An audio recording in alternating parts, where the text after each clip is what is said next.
All right, gentlemen, we're live. All right. What's going on? This is Marcus Aurelius, Keep It 100. With me, I have my boy Roger McGee, who will be moderating this discussion. What's going on, Raj? Hey, what's up, people? All right. Then we have Mr. Graham Miller, if I'm saying that correctly. I don't want to say it different than Miller with an E. Actually, it's pronounced Millar. Oh, it is Millar. Okay. Yep. Okay. Don't Sometimes feel bad. Almost nobody gets that one right. yeah, sometimes people spell it differently and it's pronounced the same. So that's what I figured that was. And spelled it right. I was close enough. All right. So today's discussion, we will be discussing critical race theory, white supremacy, and privilege. Uh, yeah, typically I do the gendered discussions on here, but today this is what we're gonna do. Um, Graham, before we continue, tell them about your group on Facebook. That's the masculine renaissance, right?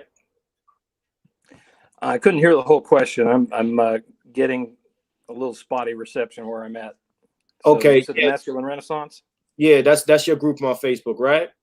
Yeah, that's my Facebook page. I proudly share some of your thoughts and comments on our gender situation onto that page, and always enjoy seeing what's on your mind on that topic. Yeah. So yeah, tend to talk about the red pills experience and things of that nature, gender politics, gender preferences, disparities, things that we usually talk about here. Um, Shout out to Alonzo Hall. I see you. So um, what we're going to do is first we're going to get into how these terms that we're discussing are defined so that we're all on the same page. Okay, so I'm gonna read a couple of things. I'm gonna make this quick so we can get right into it. Okay, so we're gonna start with critical race theory, which to me is like it's only recently that I've heard that this, what I'm gonna read described as critical race theory not too long ago. So, critical race theory is an academic movement of civil rights scholars and activists in the U.S. who seek to critically examine the law as it intersects with issues of race and challenge the mainstream liberal approaches to racial justice. Critical race theory examines social, cultural, and legal issues as they relate to race and racism. Is everything okay? Well, I'm getting a terrible audio quality on my end. I heard most of what you said. Roger, are you hearing this audio distortion too, or is it just on my end? It, only slightly. I was getting an echo earlier, but not so much anymore. But I am hearing some kind of white noise in the background. All Maybe right. some clicking or something like that. Is somebody moving around? I'm But just not hearing on my loud part. static. I'm going to try to find another spot in my house. Maybe I'll be able to get better reception. Okay, so gentlemen in the audience, are you hearing me correctly? Type into the chat and let me know if you're. Yeah, I'm hearing some people moving. I'm hearing some clicking moving around. But, if you guys My hear me correctly, my let phone me. is on a stand, so it's definitely not on my end. I have it on a stand. I'm not Okay, even touching the phone. So all right. If I'm being heard correctly, I'm going to continue to read some of this stuff so we can. All right, so white privilege. White privilege is the set of social advantages, benefits, and courtesies that come with being a member of the dominant race, i.e., white people.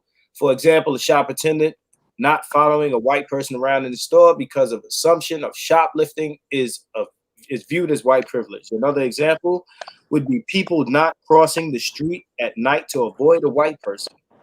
Um, Cheryl I. Harris and Gloria Billings describe a notion of whiteness as property, whereby whiteness is the ultimate property that whites alone can possess, value valuable just like property. In this sense, from the critical race theory perspective, the white skin that some Americans possess is akin to owning a piece of property in that it grants privileges to the owner that a renter, in this case a person of color, will not be afforded.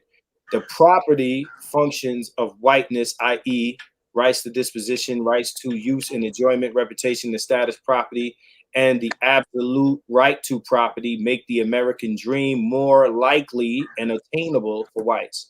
Internalization. Karen Pike documents the theoretical element of internalized racism or internalized racial oppression, whereby victims of racism begin to believe in the ideology that they are inferior to whites and white culture who are superior.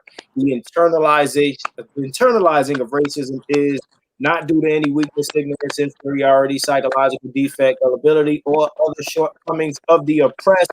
Instead, it is how authority and power in all aspects of society contribute to feelings of inequality. And finally, institutional racism. All right. Tamara Jones defines institutionalized racism as differential access to the goods, services, and opportunities of society by race. Institutionalized racism is normative, sometimes legalized, and often manifests as inherited disadvantage. It is structural, having been absorbed into our institutions of custom, practice, and law, so there not need be an identifiable offender.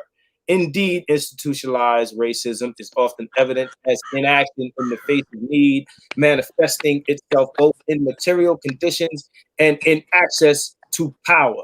With regard to the former, examples include differential access to quality education, sound housing, gainful employment, appropriate medical facilities, and a clean environment. Okay, so somebody has a crow in the background. So that's me. I had to step outside, hoping to get better reception. I was sure that it was not my friend from Brooklyn, New York, that had the bird in the background. So yeah, so I was quite sure that that was not him. So given those definitions, right? Because that's what we're talking about tonight. So Graham, I'm gonna let you open this up with pretty much a summary of where you stand and why you stand where you stand. Sure. So just to respond to those definitions, I'm not going to pick any bones with how anybody wants to define those terms right now. For the purposes of tonight's debate, we'll just leave all that in place and work with that. Critical race theory. Here's my brief definition. It's a lens. You look through the lens. You can hopefully tease apart what separates one group from another. What might be privileging one group over another.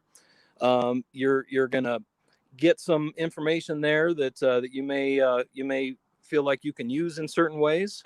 My stance on critical race theory, though, is not that your analysis through that lens is in any way incorrect necessarily.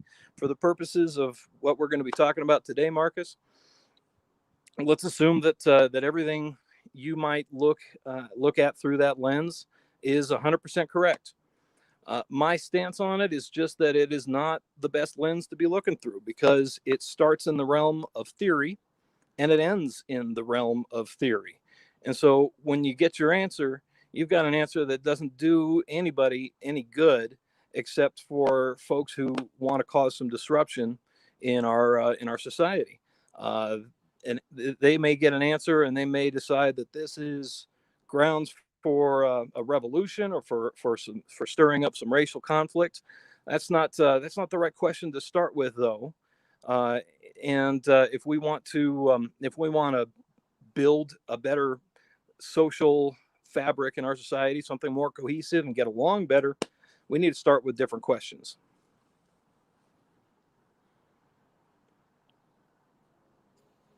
Okay. All right. So this is my response to that.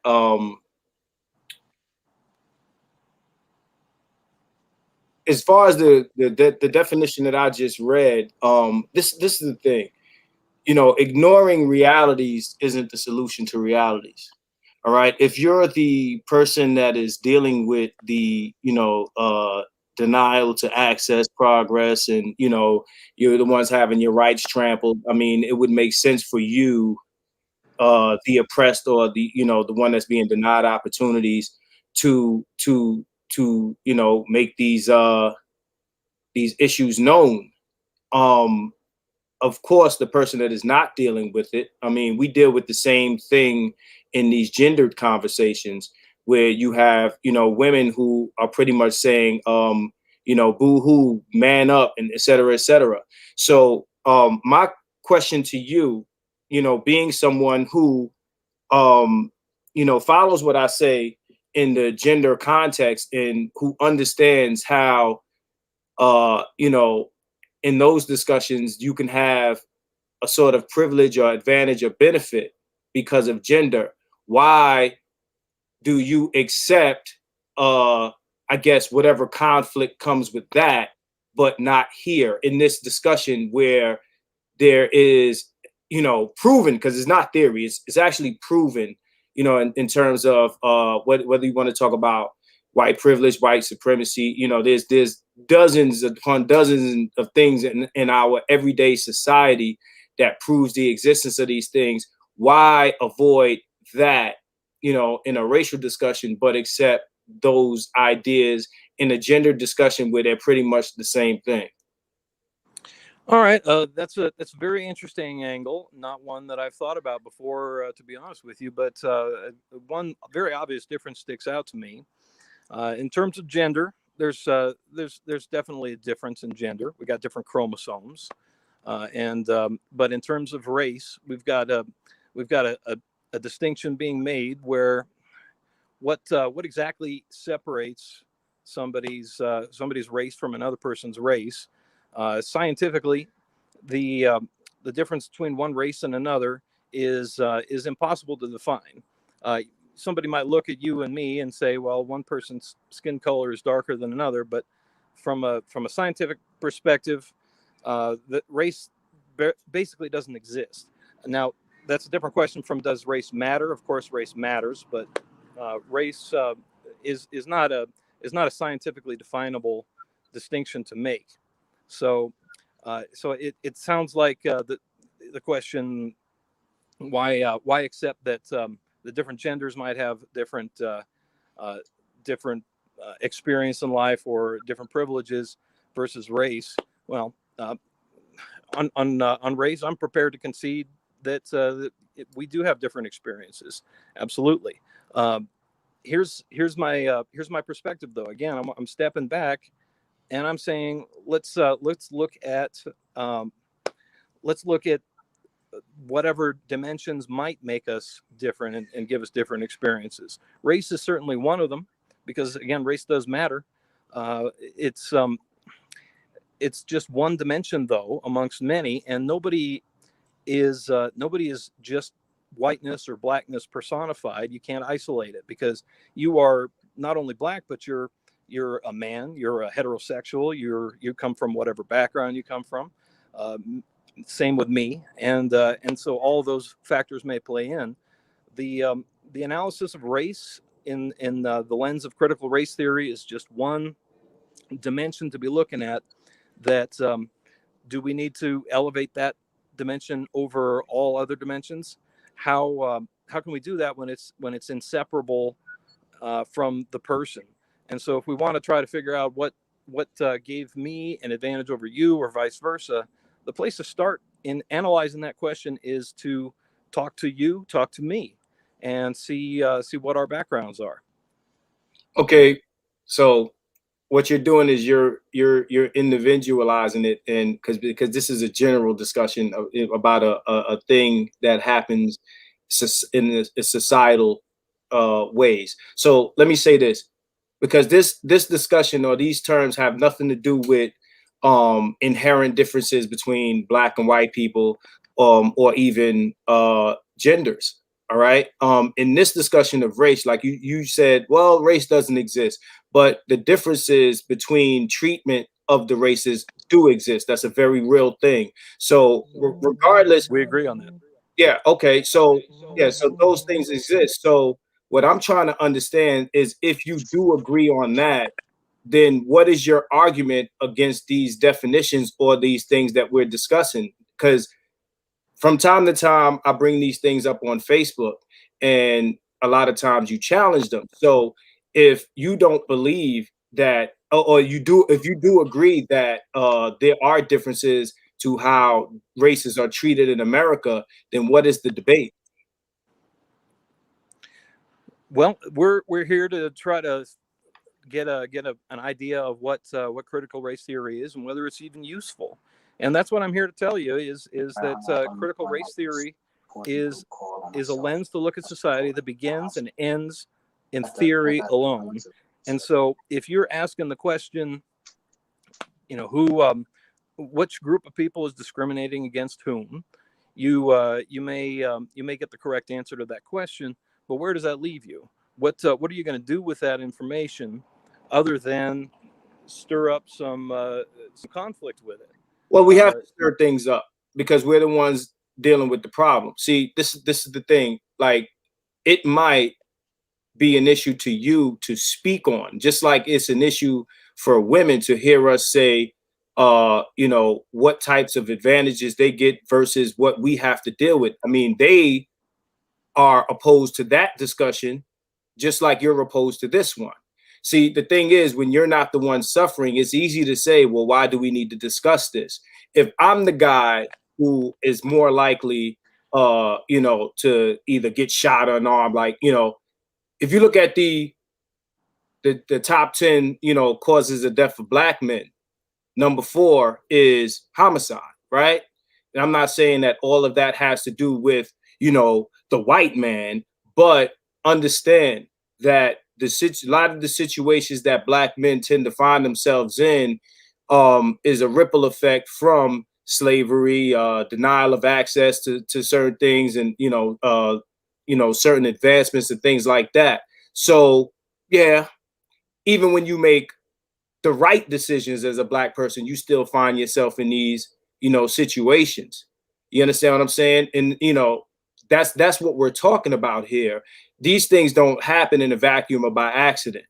Okay. So again, what I'm asking you is, because what I'm getting from you is you have more of a problem of it being discussed than actually correcting it, because you're saying, well, what once we have this information, what do we do with it? Well, it's really up to us to communicate these things to you, since you are a member of the dominant society. You are the one that has the ability to change things, not necessarily you personally, but as a group of people.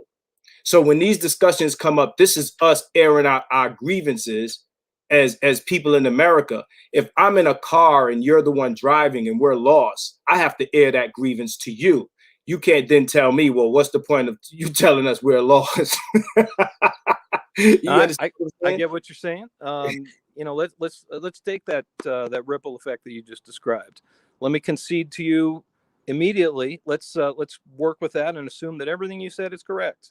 What do we do now? That's where I'm coming from. Well, the purpose of speaking to members of the dominant society about these things is for them to actually help us to change these things into, or correct these things, change these things and make them correct. Okay, we have to appeal to you. Right. No, hold on. Sure. We have to appeal to you because you control the room. So if we're complaining and you get so annoyed at our complaining that you don't want to hear us, nothing changes.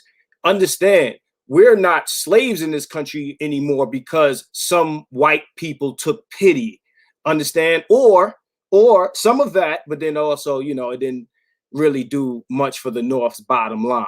All right. But at the end of the day, we have to appeal to the people in charge, right? Nothing changes if we don't appeal to the people in charge. And what I'm hearing is that we should suffer silently and not bring these things up to not make people in charge feel uncomfortable. And that doesn't work. All right. So we got you and I talking right now. Am I in charge of the room? The room is figurative speech for America. If we, me and other black men or other black people, period, who are saying these things, I mean, you have all these people who've done all this research and, scientists and things of that nature, social scientists and things of that nature, speaking to these issues. If we keep getting pushback because people are uncomfortable hearing them, then nothing will change.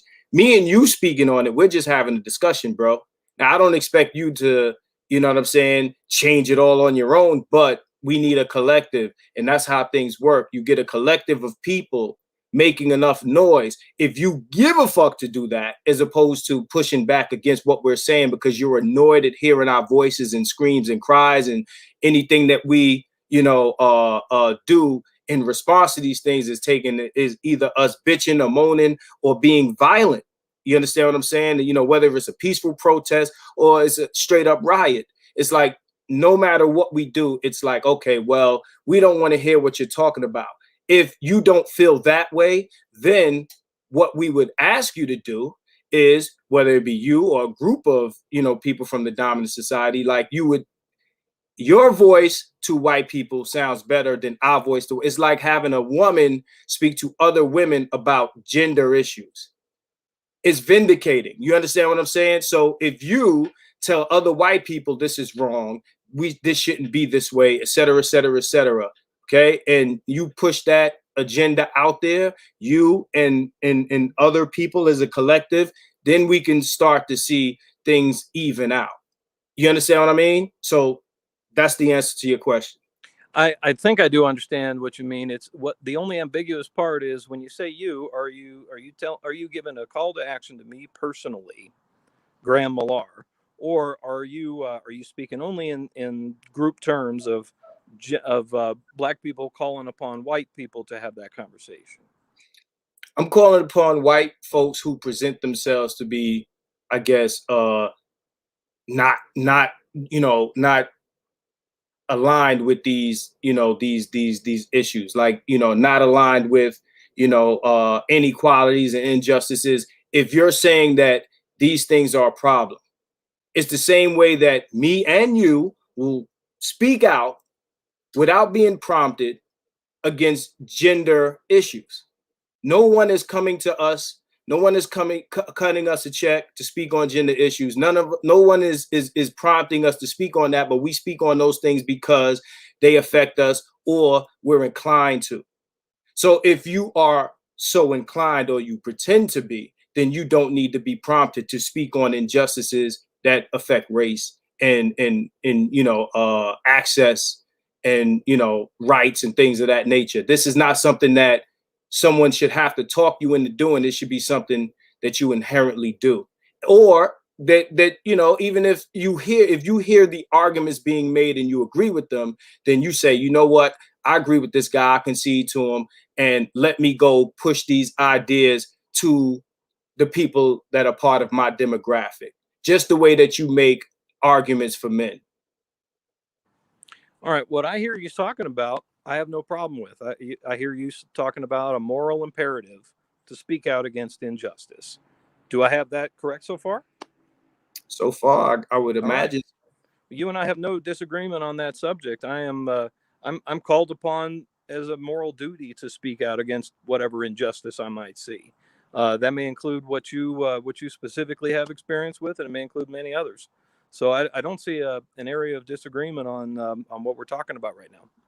Okay, so in the past on Facebook, when I've spoken against white supremacy, white privilege, you have offered counters to those assertions, arguments, whatever. Are you telling me now that you feel differently about that? I mean, we're about 25 minutes in. I would think that I must be a great speaker if I've turned you around in 25 minutes. Well, you are a great speaker. What Go ahead, man. I'm what listening, bro. what maybe you want to be a little more specific about what we've talked about on Facebook that you would like to ask me about more specifically. I mean, you and Oh, I have certainly butted heads on a few things, on those subjects. So tell me a little bit about what you perceived a difference of opinion in, and I'll respond to that. Okay, so in the past, I'm trying to remember one of the exact, because I recall a discussion that we've had on Facebook about, and it was one of your guys and someone else jumped in. But even more recently, we had a conversation. This is not necessarily white supremacy, but this is more connected to the whole Christianity given to Black people through slavery. I don't think that's relevant to this right now. But I think that there was a conversation where I suggested some related to white supremacy, and I think your response to that was something about your personal experience. I think that a lot of white guys, they make the argument that if they weren't born with a silver spoon in their mouth and they had some type of hardship, or they kind of had to work to get to where they needed to be, that somehow white privilege doesn't apply to them. All right. And I just read the definition of white privilege. It's about you having access to certain things that I don't. And what I describe white privilege as is kind of like a social nepotism shared in the dominant culture. Just by virtue of I relate to you because we share characteristics or attributes that a certain other group. It's like if you watch sports, like you look at the Yankees versus the Boston Red Sox or something like that. Earlier you said, well, race is not real. I don't think there's anything scientifically different with sports fans, but it's a tribal thing. And what I've tried to explain to you in the past is, humans are tribal. And it's not necessarily always a sinister or evil thing. It's a natural thing where we say, okay, well, you know what? If you're part of the group that I'm in, I'm going to do for you what I wouldn't necessarily do for that other person. We see it in families. We see it, in just belief systems and different things of that nature. So, of course, it applies to race. If we are both from the same place, we could be from the same town, or whatever the case. The more things that we share alike or we agree on certain things, then I'm going to, accommodate you in a way that I would not accommodate somebody who is different.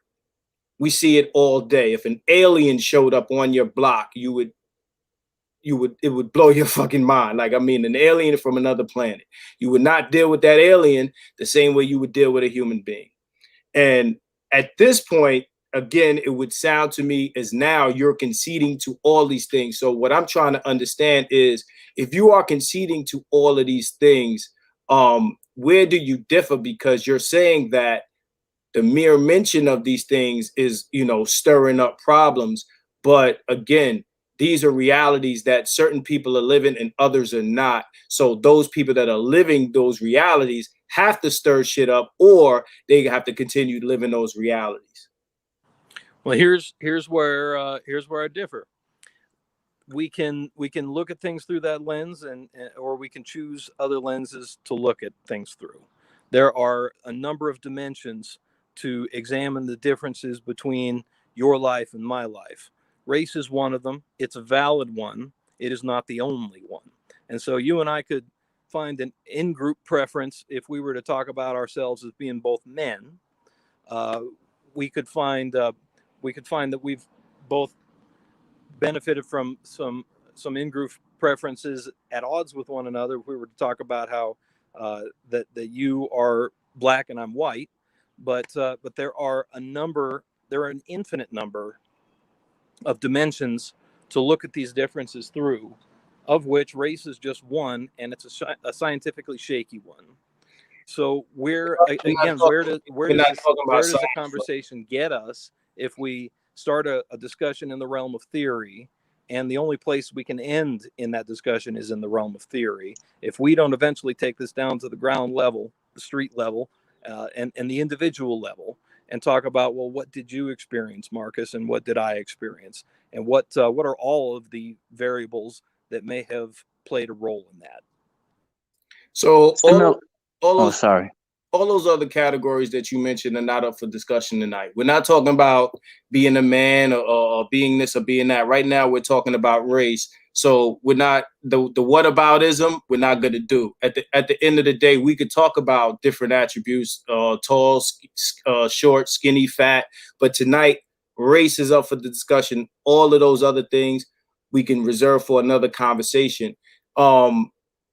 The idea or the effects of white supremacy and white privilege are real. You already conceded to that, right? So if you conceded to that as real, then we're not talking about theories. We have the numbers to prove that there are disparities. You'll agree that a woman, right, will be sentenced more leniently than a man. True or not? In theory, yes, and in prevalent trends, Can I pull up numbers to prove what I just said? I don't think you need to. I don't see any. No, okay, so then we're not talking about theories. We're talking about facts. If I pull up what the sentences that women are given for the same crimes as men, it will demonstrate a difference. Yeah, you're going to see a prevalent trend. Absolutely. Okay. So then that presents a trend, and that's a fact. That is, if I say women are sentenced more leniently than men for the same crimes, I'm making a statement of fact. That's not a theory. So you're using the word theory a lot here, and especially when you already conceded to a few things. So that same thing that I just said, I could also apply to race. I can also say white men are sentenced more leniently than black men for the same crimes. And it would not be a theory. It would be a fact that I can back up with data. There's no lens that I'm looking through other than my reading glasses when I read those statistics. Yeah, it is a fact in terms of that statistical discussion. No dispute there. Okay. Where it becomes a theory is when you apply it to an individual case. Am I going to get sentenced more severely than a woman in a given case? Well, there's a lot of variables, and you cannot isolate the gender disparity as being the variable that will necessarily prevail in a certain case, because you can't isolate just masculinity versus femininity. You only have real world cases. You're making an anecdotal argument, bro. I did not tell an anecdote. No, you're making an anecdotal argument. You're trying to give me some sort of isolated situation. You're trying to individualize what we're talking about generally. We're not talking about micro, we're talking about macro. Did he fall off? Or did he jump off of here? Rod, you there? Did we lose him? Yeah, I'm here.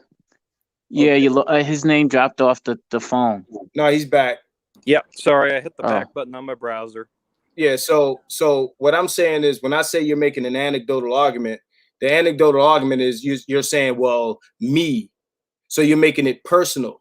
Okay. We're talking about the macro. We're talking about in general. We're talking about what tends to happen in the majority of situations. And what you're doing is you're trying to make the exception the rule. What I'm trying to do is say that when you are looking at an individual case, that is when all of these statistics will only be a theory, because we only have real world cases to look at.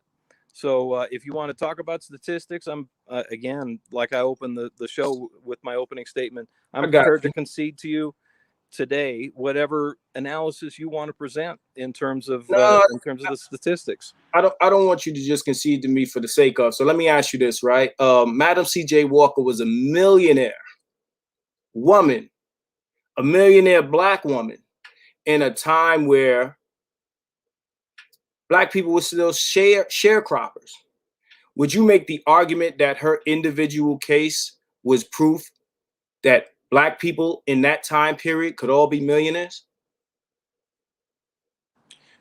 I need you to repeat the question. I apologize. I heard millionaire black woman. That's all I heard. Okay, so I'll say it again, because a second ago you conceded to patterns. Okay, there are patterns in our society that prove differences in how the races are treated. But then you made an argument that, well, in a particular case, there are other things that are at play. Okay, well, in a greater society, you know, with a greater patterns of racial injustice, you're using an individual argument to say that the greater patterns are just theory. So I'm asking you, Madam C.J. Walker was a black female millionaire in a time where black people were still sharecroppers. Is she proof that black people at large in that time period could all be millionaires, or at least the majority of them could be? Okay, do I understand the question correctly? Is this one black woman proof that the majority of black women are millionaires in a given time period? Is that the No, question? black people. I mean, you're using an anecdote, you're using an exception to make the greater pattern into a theory as opposed to a fact. So what I'm saying is, you have this woman who was a millionaire in a time where most black people were sharecroppers and still dealing with racism. Are you saying that the theory that that time period was harsh on black progress? Would you use her as an example or an anecdote to prove against that? The question doesn't sound like it makes any sense to me. Why? Well, I don't know what you're asking me. Can I ask it in a general sense? I don't need to be in this, No, but I have a way to ask it. Do your thing, right ahead. Mr. Millar. Does the exception to generally accepted rules disprove the general accepted rule? That sounds yes like or no? a question that answers itself. Of course not. Okay, so basically, what I think Marcus is asking you, I don't remember the woman's name for the example he's using. Shame on me. Madam C.J. Walker. Right. She was a black female millionaire at a time where black people were just sharecroppers at that time period in American history. Does her individual example have any bearing, significant bearing, on the greater black population at that time? Almost certainly not, by the way you phrase the question. Well, that's what he was asking, I believe. I'll mute my mic. So if you agree with that, then you can't say that and also say that, you know, that white privilege or white supremacy is a theory based on just your you know, you conceding to that what I just asked you. So using your individual examples, again, you are using exceptions to debunk rules, and that doesn't work. And it doesn't matter. We can talk about other attributes of a person. Right now, we're talking about things that affect you of race. Race is the topic. So yeah, there may be other things that keep a person back, but if me and you are men, having all things equal, all things in common, other than our race, and you are getting different treatment than I am, or different access to things in this society, then race is the factor. It could be. There doesn't sound like there's enough. Oh, there doesn't sound like there's enough information to be certain of that. But it's, of course there is. I just told you there's data. Did you say all other things being equal, and we get different treatment? It is a fact that a black man, and I can, there's stats to prove what I'm about to say. You know, black people, there's still a wealth disparity with black people versus white people, regardless of, you know, equal amounts of education, you know, et cetera. You know, no matter how, you know, good the family you come from, this, that, and the other. I mean, there's a million studies on this stuff, bro. Another thing is, you know, there's also proof to suggest that, you know, black men, that don't have criminal records compared to white men will face stiffer penalties for the same crimes. There's just so many things I can point to, bro, that actually when you have an example of a black guy that should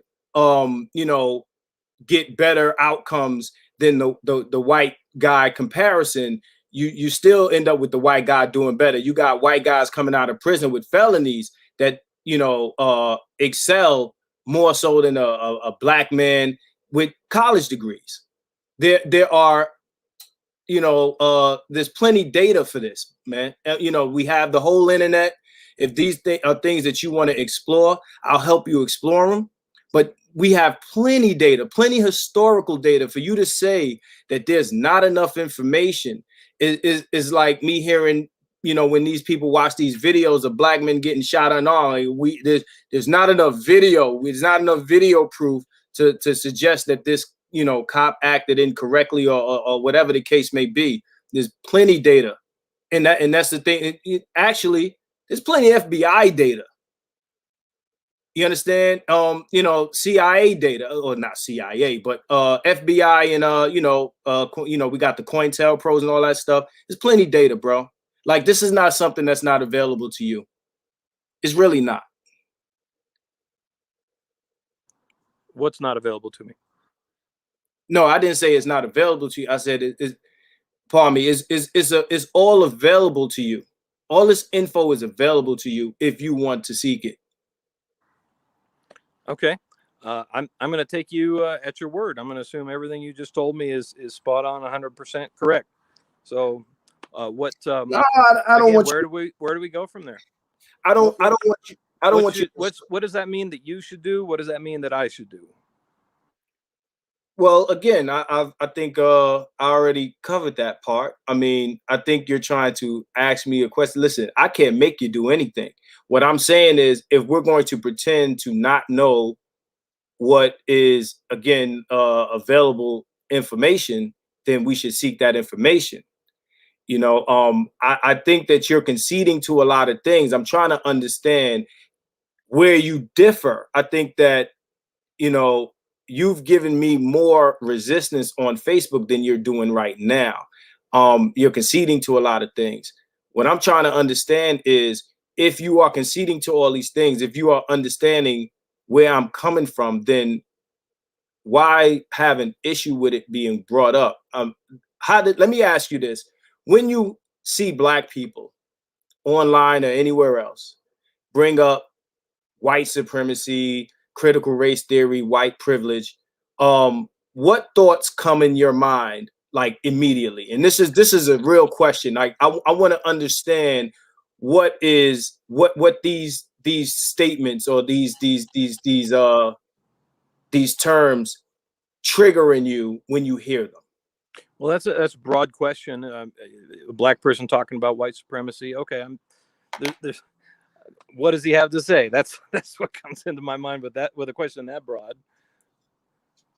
No, but when you hear these things, I mean, when I mention these things online, the first thing you do is kind of, you knee jerk, kind of like dismiss the idea. You've called it theories a few times. White supremacy, white privilege at this point is not a theory. It's a very real thing. I mean, we don't see the wind, but we feel it, and we see the effects of the wind.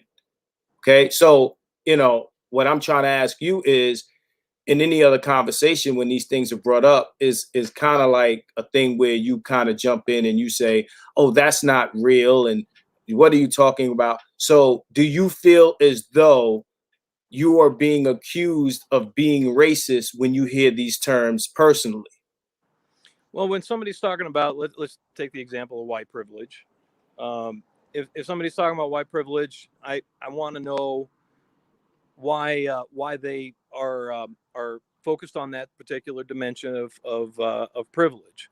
So what happened to them is my first question.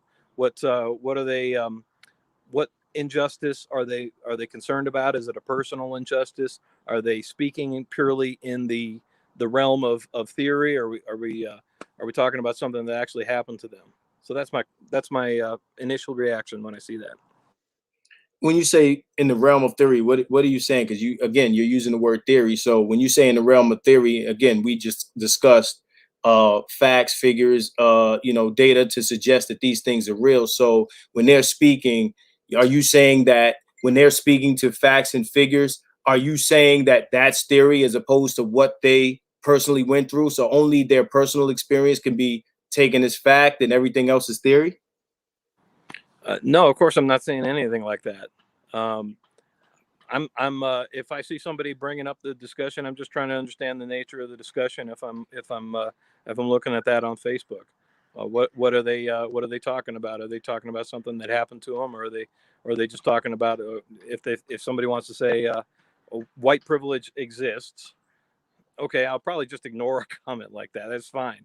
I'll let somebody say whatever they want to say. It's not my prerogative to. Let me ask you, when we're having these gender discussions, and because I'm gonna tell you, I don't have children. I'm not divorced. I'm not paying anyone's alimony. I'm not paying anyone's child support. But when I jump on Facebook, I speak on behalf of men who deal with those things. Okay, so a lot of the things that I speak about online are not my personal experience. Are you saying it would sound to me as if you're saying that one has to have direct experience for what they're saying to be valid. And if they are not directly connected to it, then it is theory. Again, me and you can speak about gender things, and we can talk about the facts and figures related to matriarchal society, and family court, and alimonies and things of that nature. And these are things that will speak to you and resonate with you because they're real to you. What I'm asking you is, when we're having racial discussions, I think that I can say, in the time that you've been following me on Facebook, that you've never seen me type anything disparaging about Caucasians. Can we agree? I'm not immediately prepared to concede that point. Okay. You said for one comment on one of my threads, black people shouldn't be Christians, and Okay. it was because you said something kind of ambiguous after that by way of explanation, but it sounded essentially like they shouldn't be Christians because something white people. I'll let you flesh that out. I know exactly what I said. I said that black Yeah. people should not be Christians because Christianity was brought to us through slavery, right? And the Bible even endorses slavery, and it was brought to us by slave masters. And your response to that was, oh, you're calling white people slave masters. No, I'm calling the slave masters slave masters. So saying that, me calling those who were what they were by their name, does not disparage all white people. That's not even an equivalent. You understand what I'm saying? So what I'm going to ask you again, let me just interject and say I don't think that's what I said, but I can definitely screenshot it. All right.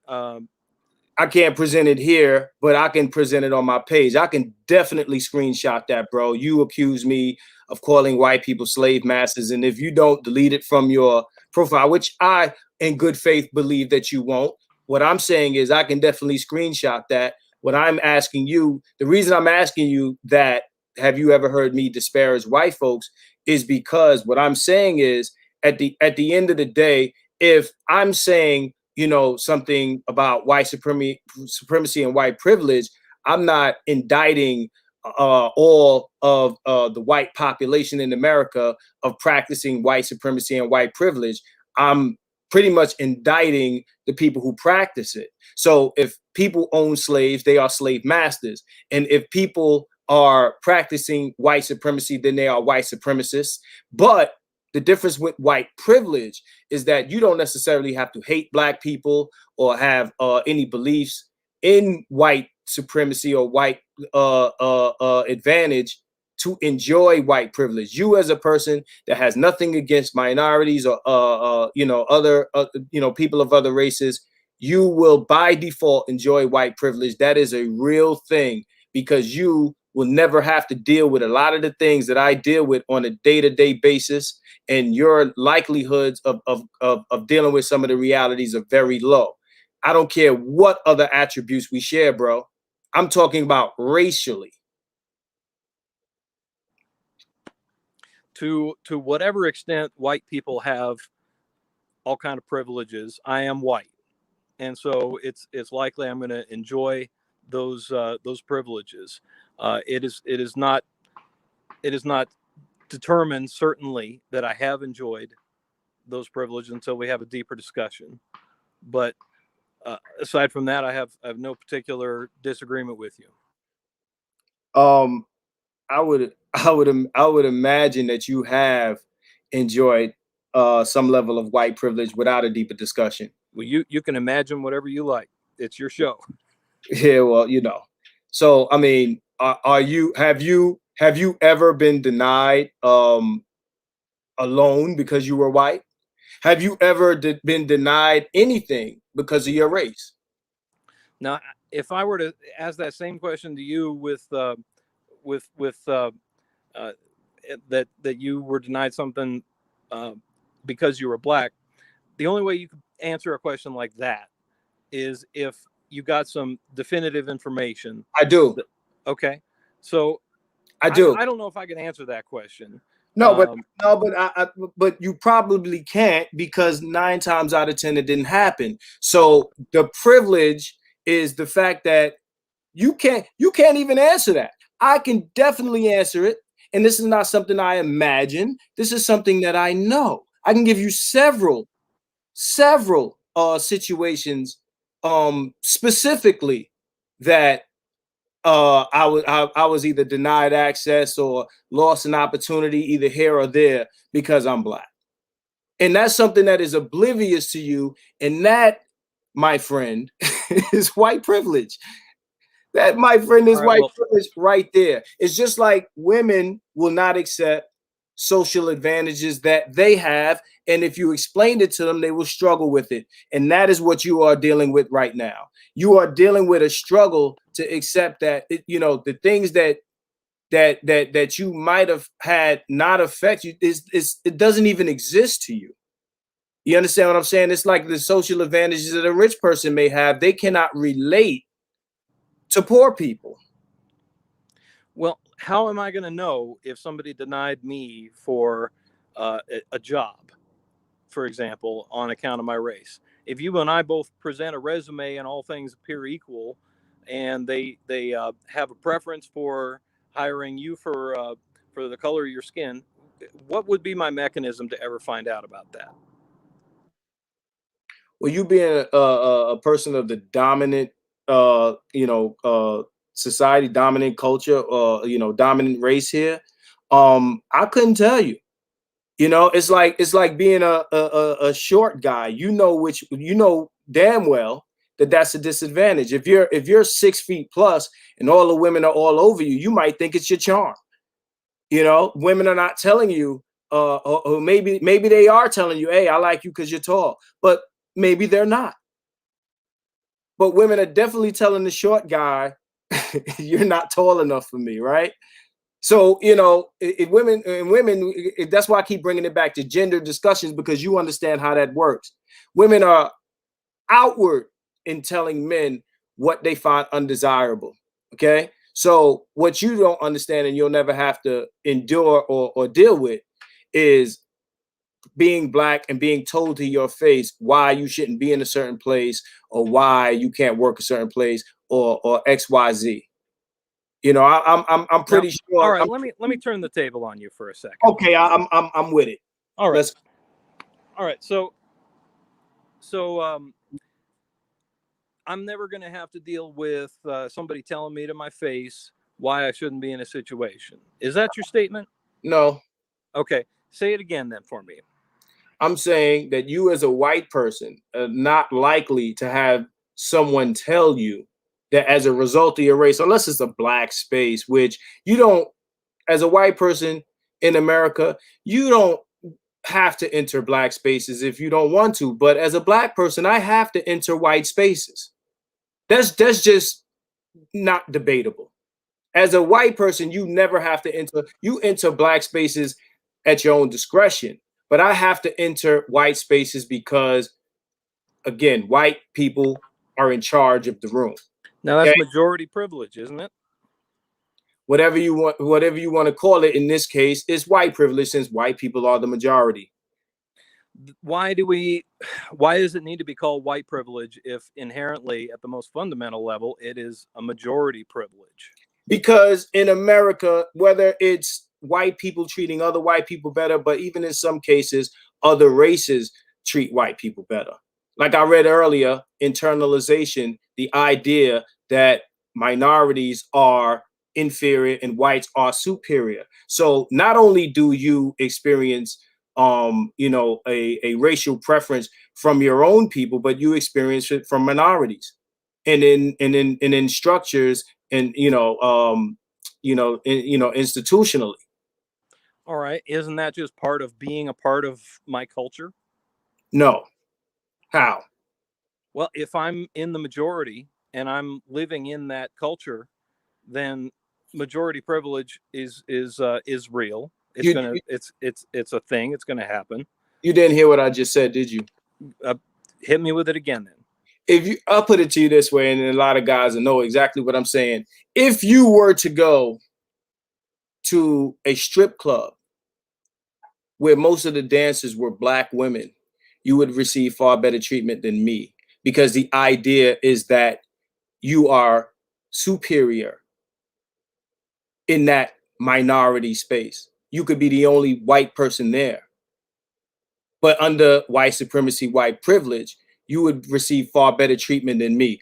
And I don't think that there's a black man listening to me talk right now that hasn't seen that play out. See, the idea of white skin implies a lot of positive things, and the idea, black skin implies a lot of negative things. See, you walk into the strip club, you could be broker than me, and the idea would be, this is a white guy, he has money, let's treat him this way. But when I come in there, the idea is that I don't have money, and this is why black men tend to wear their money in their clothing and wear big gold stupid chains and $200 sneakers and shit like that. And you could walk in the khakis and the t-shirt, and they'll think you're Mark Zuckerberg. All right. Well, I'm waiting for the part where this diverges from majority privilege. Maybe you can clarify that for me. Because you're in that space, you're not the majority. I just told you, when you're in your space, you can call it majority privilege. But if you're in a space where you're actually the minority and you're still being treated better in that space, then it is not minority privilege, it is white privilege, because you can go anywhere and be white and experience that privilege. I'm hoping you just heard everything that I said. I didn't. I apologize. Okay, so again, it's not majority privilege, because in that space you're not the majority. If you are, and actually this, are we this still talking about a place that's in the United States? It actually, for the most part, white supremacy is a global thing. But let's keep it to here to make it easier. At the end of the day, if you're in an environment, like I said, black spaces versus white spaces, okay? If you're in an environment where the majority of people are not white, you will still experience a privilege that I will not.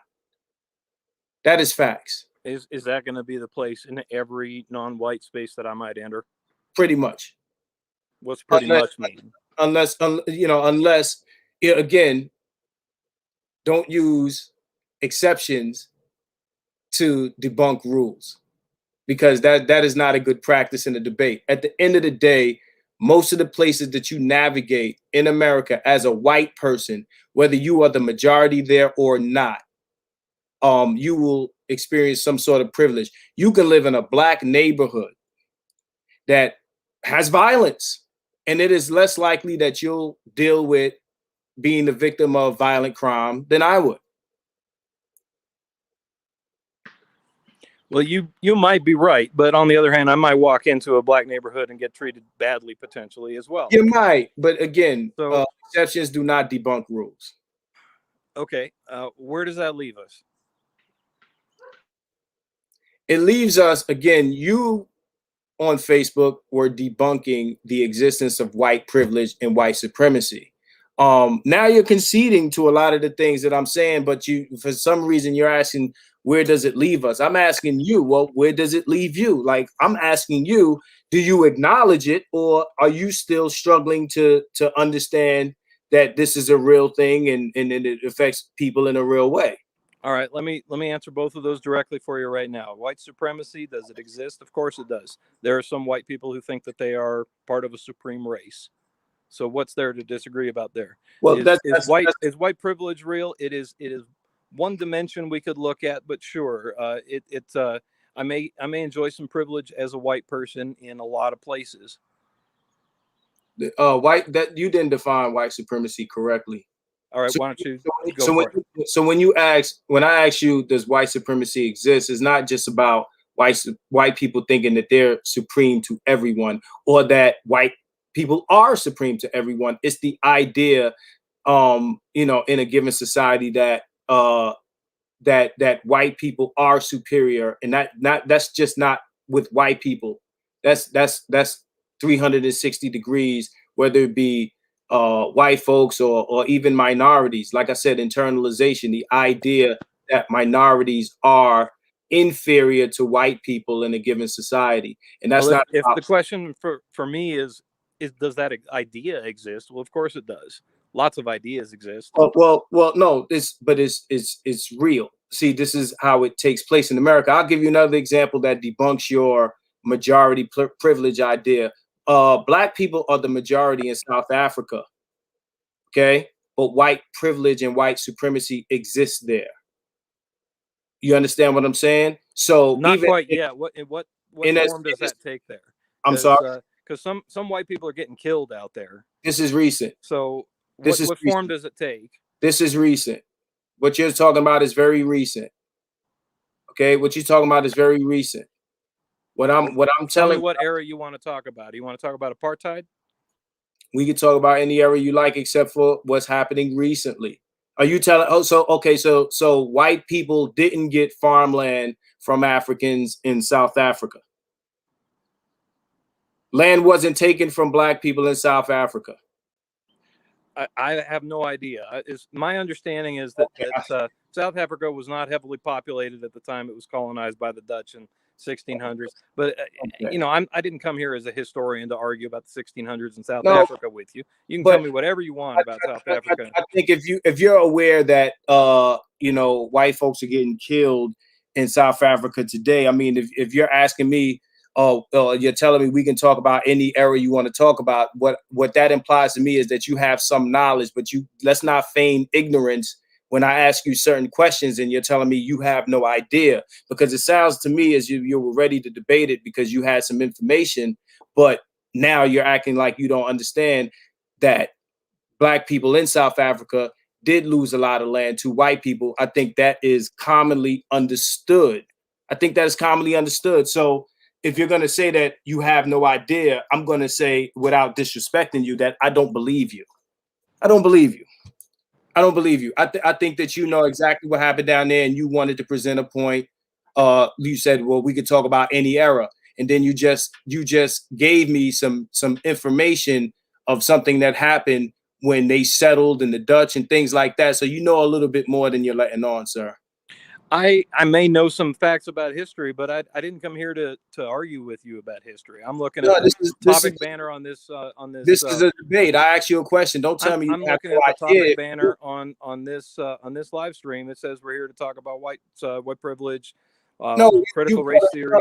you brought up the term majority privilege. I'm giving you an example of a space where whites are not the majority, but they still have privilege. So I asked you a question regarding white people getting farmland in South Africa, and you're telling me that you have no idea. Now you're telling me you don't want to argue. Which one is it? Because I think you do know, but you don't want to talk about it, or you don't want to let on that you know. Well, my question to you that remains unanswered is what form is that taken in South Africa? If you want to ask about is there white supremacy there, white privilege there? Tell me more about that, and I can respond to it. I'll answer your question after you answer mine. I'm not going to let you lead the discussion. I just asked you a question, you can answer it if you want answers to your questions. You don't get to dodge my questions and then ask me questions. I asked you, are you aware that land was taken from Africans in South Africa by white people? Land taken from South Africans, from black people by white people in South Africa. I'll gladly agree to that. I have no idea whether that happened, but go ahead. So you know about all the other history of South Africa except that land was taken from black people in South Africa. No, I don't know all history of South Africa. It seems to me that you're bringing up every other issue, historical event in South Africa except they lost. I didn't come here today as a gentlemen. We expert shouldn't on get South stuck. African history. We shouldn't get stuck on. It's like he answered it the way he wanted to, right? So, you know, he answered it the way he wanted to, regardless if you find it valid or not, Marcus. So, whatever his intentions are or not intentions are, you can't get stuck on that. Okay, but I'm going to call him out for being disingenuous. That's the thing. But we got to move on though, right? Because we'll get stuck on that. Okay, so okay, so I asked you, and you're saying yes or no? Am I saying yes or no to what? The question. Is the question again whether white people took land from black people in South Africa? Well, were they given land? Were white people given land in South Africa? Land, took land from black people. Was land taken from South Africans and given to white folks? Maybe. I don't know.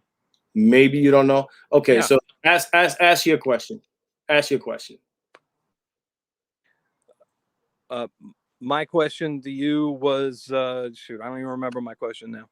He was asking what form did that white supremacy take place in South Africa?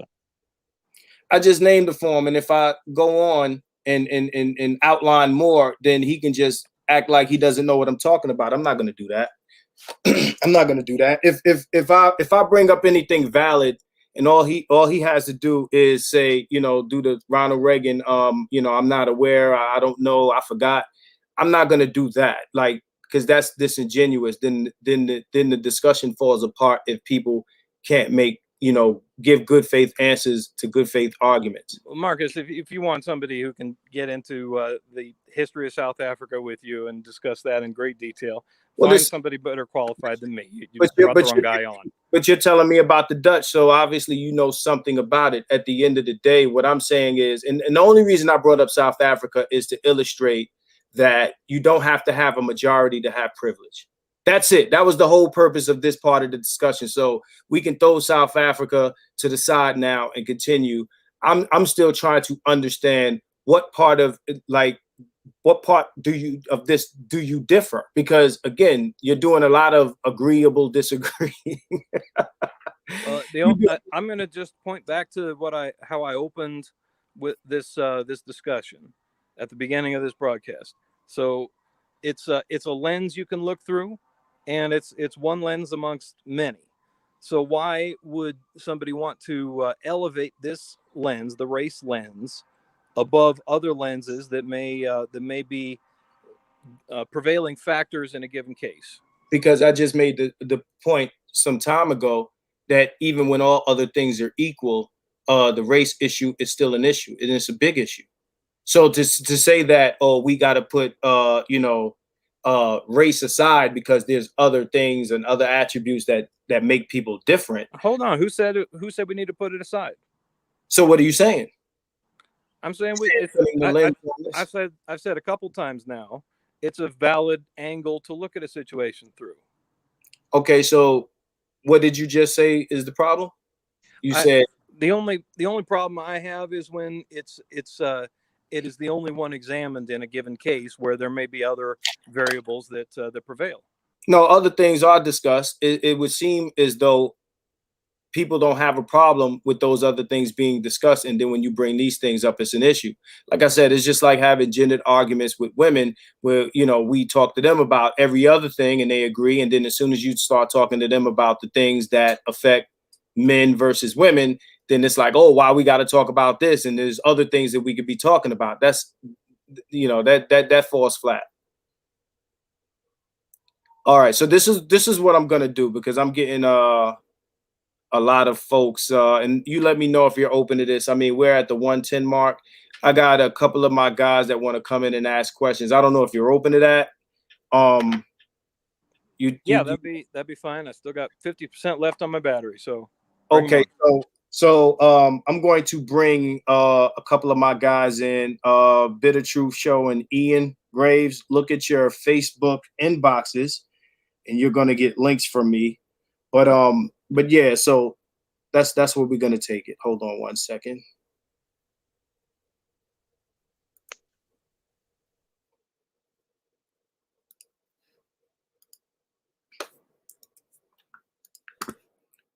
So while we're waiting for them to come in, let me see here. Get them.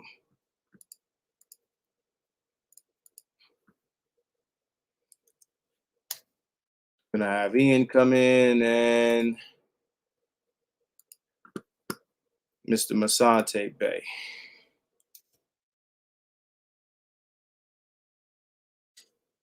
So okay, so I'm gonna add a few people here.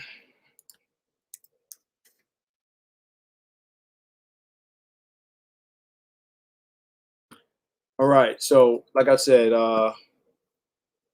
still to this point, again, we've agreed to the existence of, unless I'm incorrect, we've agreed to the existence of white supremacy, white privilege. I mean, are we agreeing to that as theory or fact? Because again, I've already said that there are things to prove that these things are real, evidence of these being real things. Are we still on the page of, oh, these are theories as opposed to facts? Because that's what science is theories become facts with proof.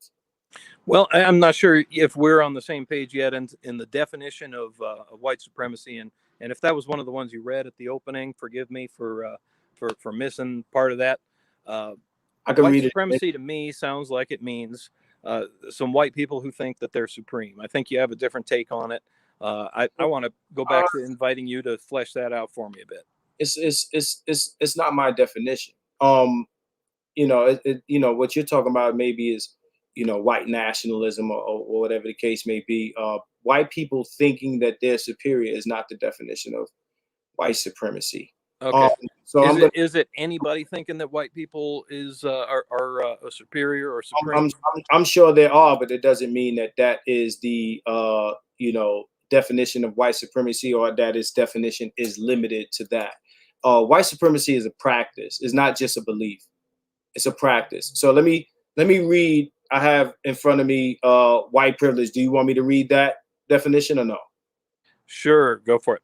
Okay, so right now I'm going to read white privilege, internalization, and institutional racism. All right, so white privilege. White privilege is the set of social advantages, benefits, and courtesies that come with being a member of the dominant race. For example, a shop attendant not following a white person in the store because of assumption of shoplifting is viewed as white privilege. I'm going to skip through some of this. Uh, Cheryl Harris and Gloria Billings describe a notion of whiteness as property, whereas whiteness is the ultimate property that whites alone can possess, valuable just like property in this sense. From the critical race theory perspective, the white skin that some Americans possess is akin to owning a piece of property. And that Let's can we go back to the first part of that? There was the word dominance in there. Can you go back to that part for me? okay, the dominant, what a part you want me to It was like the first sentence of your definition. Being part of the dominant society, something like that. did you miss that, or I just want to hear you say it again so I could respond to it. okay, so where is it now? Here.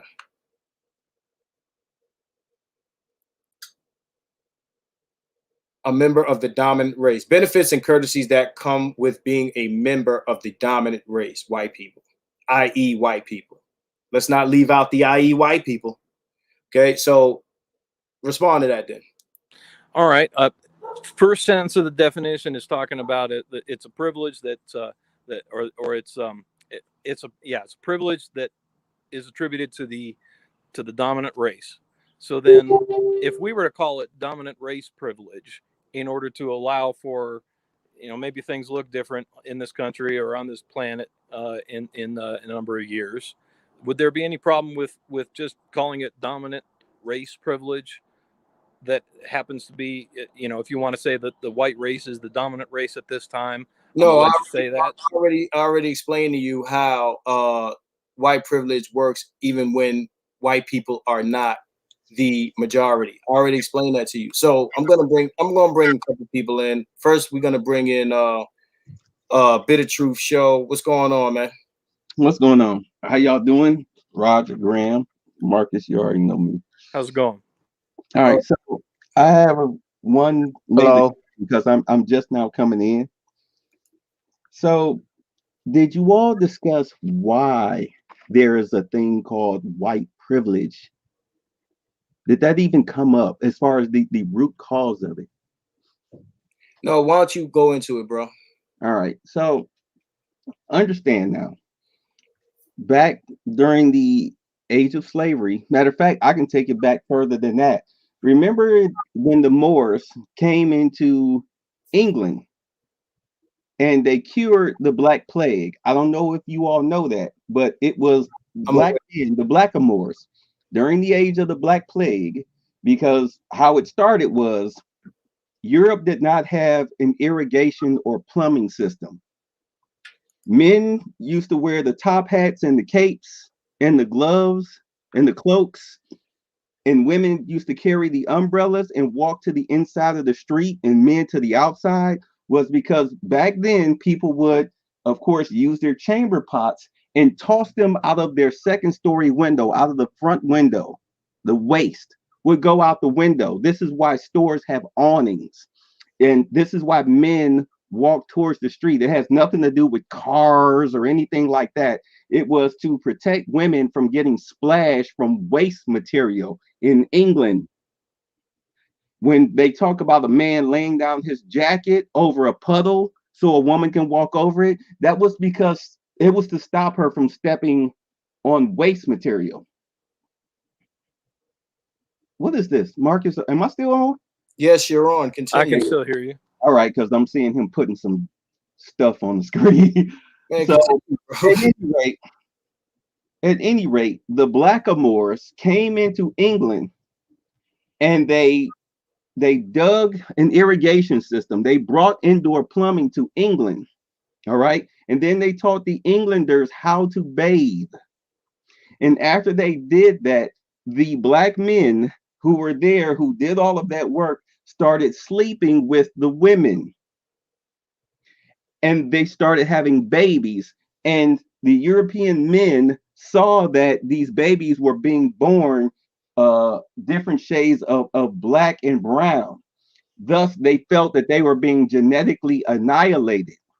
This was the birth of racism, because racism is all about self-preservation of the white race. It has nothing to do with superiority or superior genes or anything like that, because in all honesty, a white man cannot sleep, or a white woman cannot sleep with any other race and produce their own race. They lose, they genetically lose out. Now you can breed, hold on, you can breed it out of them. Okay, you can breed the blackness out of a person by continually breeding them with another race, be it white, Indian, Mexican, Asian, whatever. It will take a couple of generations, but it can be done, but the traits are still there. This is why the Spanish look the way they do. This is why the Arabs look the way that they do. At any rate, moving forward, Yes. during the age of slavery, as we know, the King James Bible is a slave Bible. It's an altered Bible. Because do understand that the colonies were still under English rule at the time of slavery's inception. So when they kidnapped the Africans of different nations on that West Coast who spoke different languages or whatnot, one of the things that they knew that they had to do outside of physically capturing them, you also had to capture their minds. So they were given the image of Caesar Borgia as their Lord and Savior, Jesus Christ. because Christianity was a forced religion. We all know this from the Spanish Inquisition. So you had these let me finish. You had these black people for over 400 years and counting who were beaten and bred and brainwashed into thinking that a white savior, Jesus, was their, of course, savior. That's who they looked to. So therefore, they were given this reinforced through beatings, rapes, torture, and brainwash, this ideology that white was right, that white was superior. So when Marcus says that you as a white man can walk into an all-black strip club and these black women, and you can go in there with some regular old Walmart tennis shoes, some bell-bottom jeans that are out of style, and a plaid shirt, they will still flock to you because of that psychological subconscious programming that white is right. So when he talks about white privilege and white supremacy, though do understand that white supremacy and white privilege and racism is all backed by the three executive branches of government wherever they have control. Okay? Executive, legislative, and judicial, not to mention military. All right? Military, police, by violence, by guns. All of that is backed by that. This is why the minority can rule the majority in a country like South Africa. Do you understand? This is why that comes about. So it's not necessarily a matter of, how did this happen? Oh, well, that can't be true because I'm white. Well, not necessarily as you as a white person individually, but when you have those factions, and now ever since the invention of radio and television, particularly television and print, where you have media brainwashing going on, this is where white privilege and white privilege, racism, and what was the other one? White supremacy. These are the triangle, that triad is all backed by these things.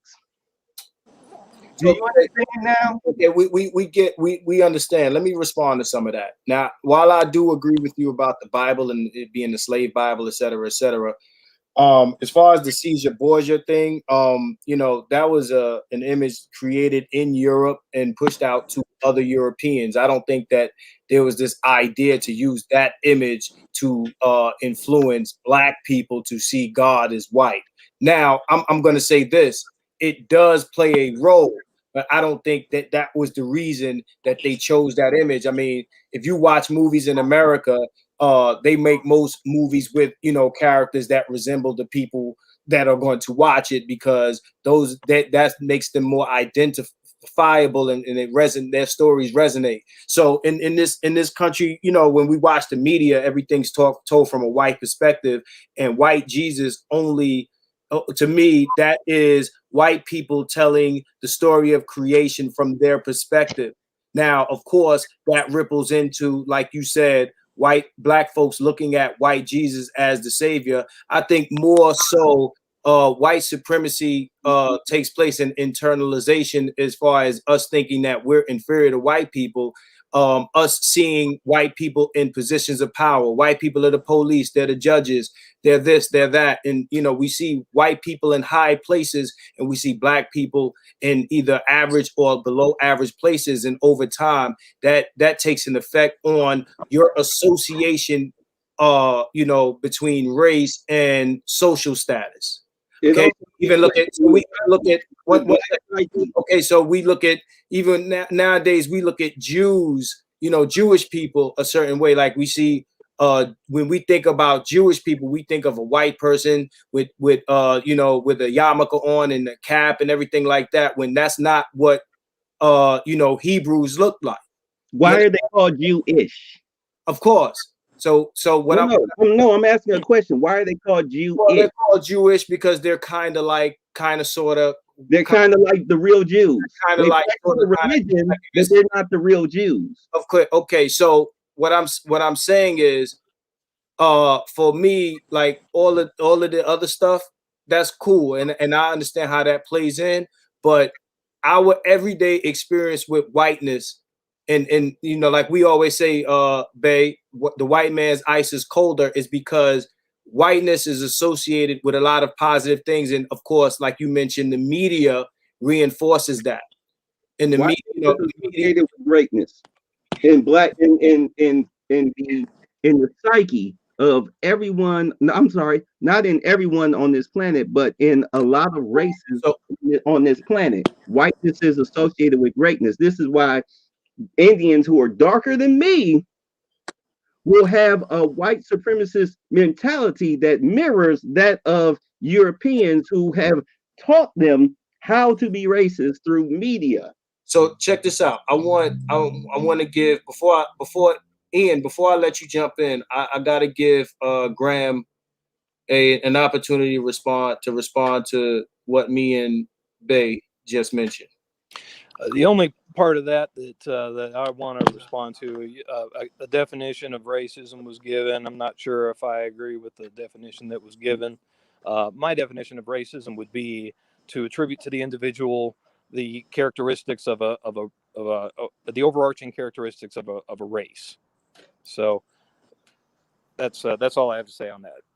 Well, racism denotes power. If you have the power to affect someone, whether they get a job, where they live, where they can eat, where they can use the bathroom, etc., based on their race, and you have the power to do that because you're backed up by force, by the executive branches, the three levels of executive branches, which have power over the guns, over the military. That is the real definition of racism.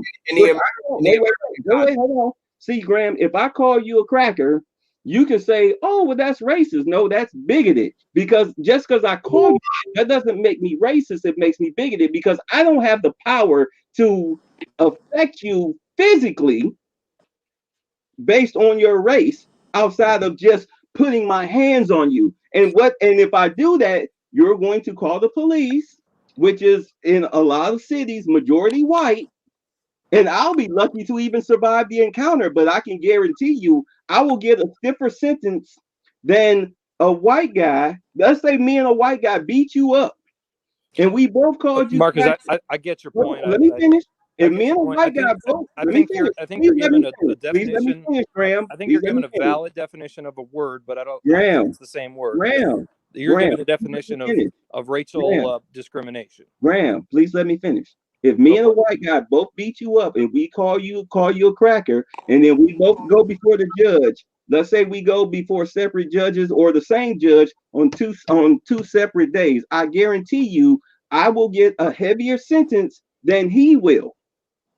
Because the way that the system, the judicial system is set up, they punish people of color more harshly than they do those who are European.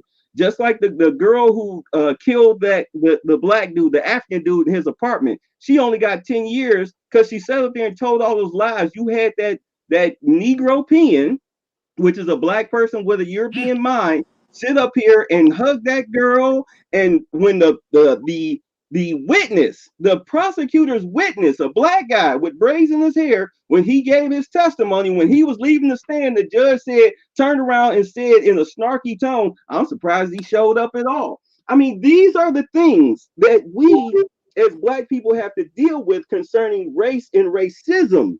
We have black people such as Candace Owens who have a European mentality, and they use that to their benefit. But the funny thing about it is that those in power, one thing we know about Europeans in power is that they break their tools when they're done with them. So okay. their time is coming. Bay, I gotta let Ian speak in a second. You gotta let I'll say what I say. Okay, yeah. Go ahead, Graham. Respond to that. Sorry, who has the floor? Me or Ian? You do. Okay, so you gave a valid definition of what I think is a different word. I think that's a valid definition of racial discrimination.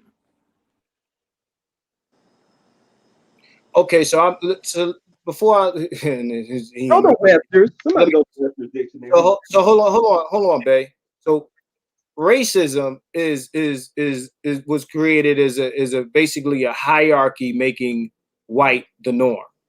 Okay, racism. I mean, pardon me, race. The idea of race was created by Europeans. Okay, it was created by Europeans. Race was something that didn't exist once upon a time, but it was created by Europeans. All right. Anytime you look at a equal opportunity, whatever that you got to identify your racial demographic or whatever, you can pretty clearly see that race is an idea presenting whiteness as the norm and ethnicities as the other. Okay. And when you practice that, then you are practicing racism. Anyone can practice racism. Okay, you are practicing racism. Now, racial discrimination or prejudice is something else. But like he said, if you are practicing racism, you are practicing a system invented with what the white man on top. Okay, that's what that is. I'm gonna let Ian speak right now because he's been waiting to speak. So I'm gonna let him jump in. Ian, what's going on? All right, evening, gentlemen. How you doing? Can you hear me? Yeah, all good, all good. All right. I don't have an echo or anything, do I? No, you good.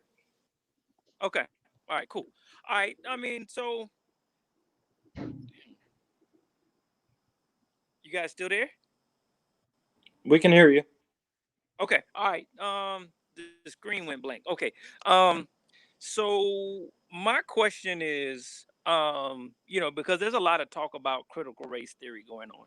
Do do you have a definite answer, understanding, or I guess uh, a definition that you could tell me what you think critical race theory, and are you for or against it being taught to your white children in school? Was that question presented to me? Yes. Yes. Okay, so I doubt any one of us would have white yeah, children. Marcus read a definition of the term at the top of the show. I didn't have any particular dispute. No. Just no. Before you get to Marcus, do you, as a white person, right? And here's the thing where I'm thinking the conversation is kind of disingenuous, because black people and white people, they talk about other races. You know what I'm saying? And it seems as if you are in a world around white people where you guys behind the backs of white people don't talk about us. And I'm just saying that's disingenuous, because every group of people on the planet does that. You know what I'm saying? So that's why Absolutely. I'm asking you these questions, and I guess it's kind of methodical, because it seems as if you are not living a real life where that white people talk behind the backs about black people like that, and they have their own ideas about black people. Even aside from this conversation, we all know that black people talk about white people and white people talk about black people. We know that. But it Yes, seems as though, Mhm. huh? No, I was going to say yes in the other's absence. Yes, of course. And so in those conversations, you're already going to have an idea about what you feel about black people, aside from even going through the textbook definitions. So critical race theory, and I'm asking you about that, is because all the white people are up in arms, not because of the clinical definition which you were going to. It's because they just do not like the idea about what you guys talk about behind closed doors being revealed before the world. You know what I'm saying? So when we talk about the banks and talk about all these things, it's not about whether or not he can prove or I can prove whether or not we're being discriminated against. The disingenuousness is that you're not admitting the fact that white people behind closed doors, whether they're at work or at home, they talk about not wanting black people to work at their job, not wanting black people to move ahead, not wanting black people to move In the into their neighborhood. neighborhoods. Yes. And if you're not going to admit that, then I don't even know if we're even going to have a real conversation here. All right. Do white people talk about keeping black people out of their neighborhoods? I'm sure that does happen. I haven't been asked whether I admit that or not before now, but yeah, that people do talk about those sorts of things. I don't know. I don't know what you're asking me to admit beyond that. Well, I'm just saying, if you know that, you already have an idea as to where black people are going with critical race theory. Aside from getting the textbook definition, what we want to do is flesh out the fact that wherever we go, where white people are dominant and dominant, just not in numbers as Marcus was fleshing out, but in power. You guys are in power everywhere. So the thing is, if we go to work, if we go to school, if we go home, if wherever we go, we're presented with white people who behind closed doors really do not want us in their presence or want us to be on an equal basis with us, right? Then then then you understand where we're going with this. Maybe you can explain to me a little bit more clearly what the connection is between what you're describing and critical race theory. Well, basically, he's saying that So how can you want me to go on, Ian, or you want to respond? I ain't gonna let me add something. No, go let me ahead. add. So to add to that is the fact that critical race theory is trying to say that anytime you move one particular aspect of white supremacy, several other aspects are going to come and bolster that that weakened position. So it's just like if you have an injury, if you of some sort. Anytime you have an injury to your body, right? Several other muscles come together to make sure that that arm or that leg continues to be able to maneuver. You understand what I'm saying? So white supremacy works in the same way. So you can say, okay, there's equal justice under the law, but here's a problem where critical race theory is fleshing out. It's just, okay, yeah, you give us the right to vote, but here's the thing: if you don't allow us to vote on the candidates that we want or on the issues that we want, what good is the right to vote? And then for you to say as a white person, hey, you have all the equal access that I have to the means of running a candidate, when in fact you don't, because there's a lot of other factors that go into it, and namely one of the ones also is resources. You know, when you have a large swath of black people who don't have the same resources as white people, you can say, yeah, you're free to do everything we do. But if we don't have the money to do it because you don't want us at your jobs in most cases, and I'm not saying you, but I mean, but that's the prevailing sentiment, then how is it going to be equal? And so what I'm saying is the disingenuousness is understanding that, yes, you as an individual may not come out and say that you don't want black people around, but you have to admit that the overall consensus among white people is what determines who the ability for black people to succeed in white environments. And Yeah. that's what you're not admitting to. It's not you as an individual. What you're not admitting to is that even if even if there's a smaller number of white people, if they're more dominant than the larger group of white people, they're going to have say over whether or not black people are able to have access to the same things and the same power that white people have.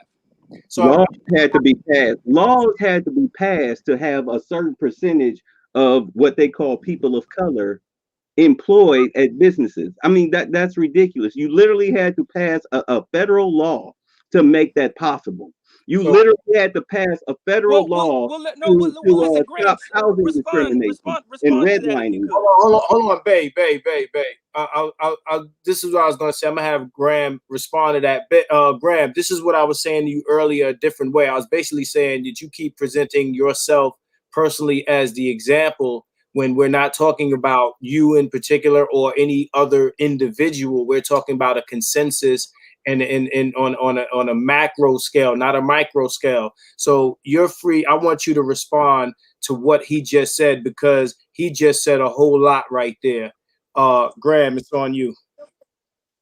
I have no response to him. It sounds like he's got an understanding of history, and I'm gonna leave it at that. I don't have a response. Babe, go ahead. He said, Don't come on, Marcus. That's not funny. You know, I mean, we're trying to have an adult discussion here. That's really. Well, I'm laughing because I mean, come on, man. Like Grant. If again, you're saying you're not gonna have a response to him. Why? You don't think that what he said was legitimate enough? There he's going out.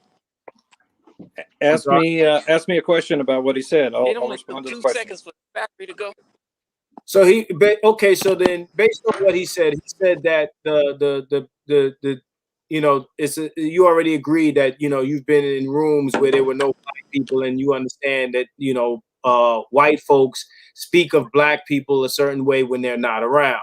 So again, I'm on this live debate call here. So when we're talking about, you know, white privilege, white supremacy, we're talking about a collective understanding, not necessarily an individual one, that, you know, with, you know, collective understanding that, you know, carries out and manifests itself into these patterns that we see. So what he's also saying is there's a disingenuousness when these things are told to individual white folks, and they pretend that those things that they hear or see or understand in spaces where there are no black people, like those things don't happen, those things don't exist. Understand that if this is you know, white people's view of black people, you know, as a group, then those things carry out into society, because white people are holding a lot of keys to access. So that's something that you can't respond to. What's the question? The question is, do you agree with the assertion that he made? Which one? He made a whole series of them. Okay, he's asserting that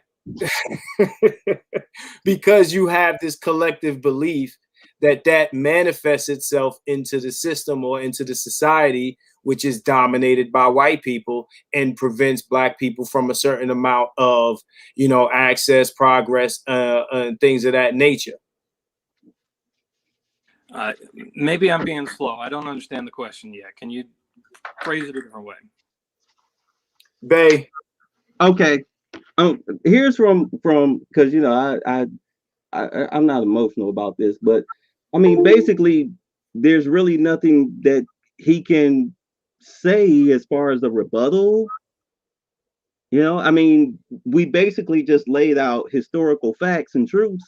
What are you expecting him to say concerning that? Well, how about this? Either you can say that it's not the truth, or you can argue against it, or I mean, it doesn't have to be a question. Do you have an argument against what's been said, or do you not? Now, saying that you have no response is one thing, but to say you either agree or you don't is another. So we need some sort of confirmation for or against what Mr. Graves just said from you, Mr. Millar. All right, I am not going to argue with him. That's my response. Right. There's no argument to be had, really. I mean, what can he say? I mean, do understand? I'm being 100% genuine on both sides of the fence here. There's nothing he can really say. There's like literally nothing he can say against it. Yeah, but may I ask a question? You have to give us an affirmative or a negative response. You can't just say no response. But go ahead, Raj. May I ask I a said question? no response, and then I said no argument. That's So, my response. Well, he can't agree if he wait, doesn't know this to be fact. May I ask a question? Because I just want to ask one really question to Mr. Millar, if I may. Yes, you can. Okay, Mr. Millar, do you have any desire to even know any of this stuff? Or is it just your issue that you just don't want it to be called white privilege? You want it to be called something, but you want them to just take the white out of it. Okay, do I want to be called white privilege? I don't know what that means. You don't call a person white privilege. I didn't say you. I said you just don't want it, meaning the subject matter. Because I remember you saying something like that before. Why do we have to call it white privilege? Can't we call it just don? So is your issue with the word white, and you want it? You don't mind the discussion. You just don't like the white part of it. Well, I'm on record in this discussion saying that white people enjoy all kind of privileges. My point is, it belongs in a broader discussion of all kind of different dimensions that somebody could enjoy privilege in. It's hard to find a case where you could isolate it down to just pure race, because every case has an infinite number of dimensions by which you could analyze it. But the thing is, sir, I'm going to shut up. But the thing of it, sir, just because there are other aspects that can be present, I'll agree with you on that. There can be other aspects that the fact that white privilege exists is an issue that needs to be addressed, regardless if there are other things too, and you don't have to deal with it at the same time. Thank you. That's why I'll go with you so far. How would you like to address it? I mean, let me say something quick, Raj. I told you before, and I said it the first time you brought that up. At the end of the day, today we're dealing with the subject of racial disparity, white privilege, and things of that nature. What you're doing is you're introducing a what about into the discussion, and all of those. That's like if I tell. Again, if I have a gender discussion with a woman, then she'll say, well, what about this, that, and the third, and other things that we can introduce into. No, today we're talking about race. All other things being equal, race. You understand what I'm saying? So those other things can be discussed on another day. It doesn't make them less or more important, but they're not the topic today.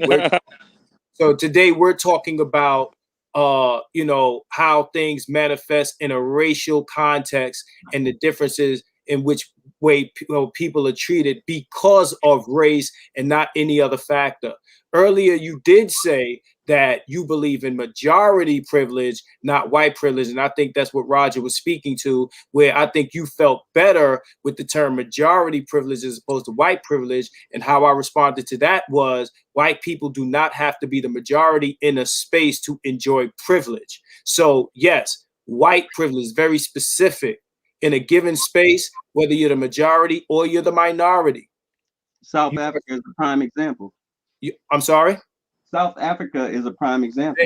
And that's why I brought up South Africa, not to discuss their history or anything like that. I was just bringing up an example because I was asked, well, how and what way does a white South African enjoy privilege? And I was talking about the land, but, we don't know the history of South Africa now. So, again, that gets thrown to the side.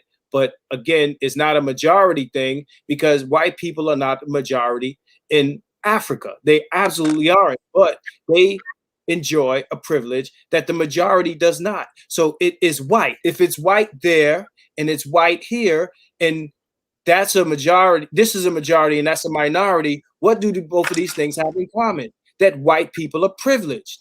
Okay, so in two separate situations that have the opposite, as far as a majority minority, you still have whites enjoying a privilege. Okay, so then that makes it about race. All right. If you see one thing happen here and one thing happen there, and they are two equal situations, and you look at the two different things and you come to the conclusion that the only difference is race, then it is a racial disparity. Okay. I think you need to re-ask I think you need to rephrase your question. You talking about me?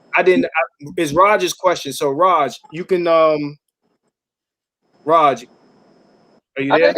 I mentioned was addressed on both things. I had asked him, is the issue with the word white, which because of what he had said earlier about we should change it to majority uh uh privilege, which you just addressed. And the second thing is that we can discuss these things in isolation and as a group.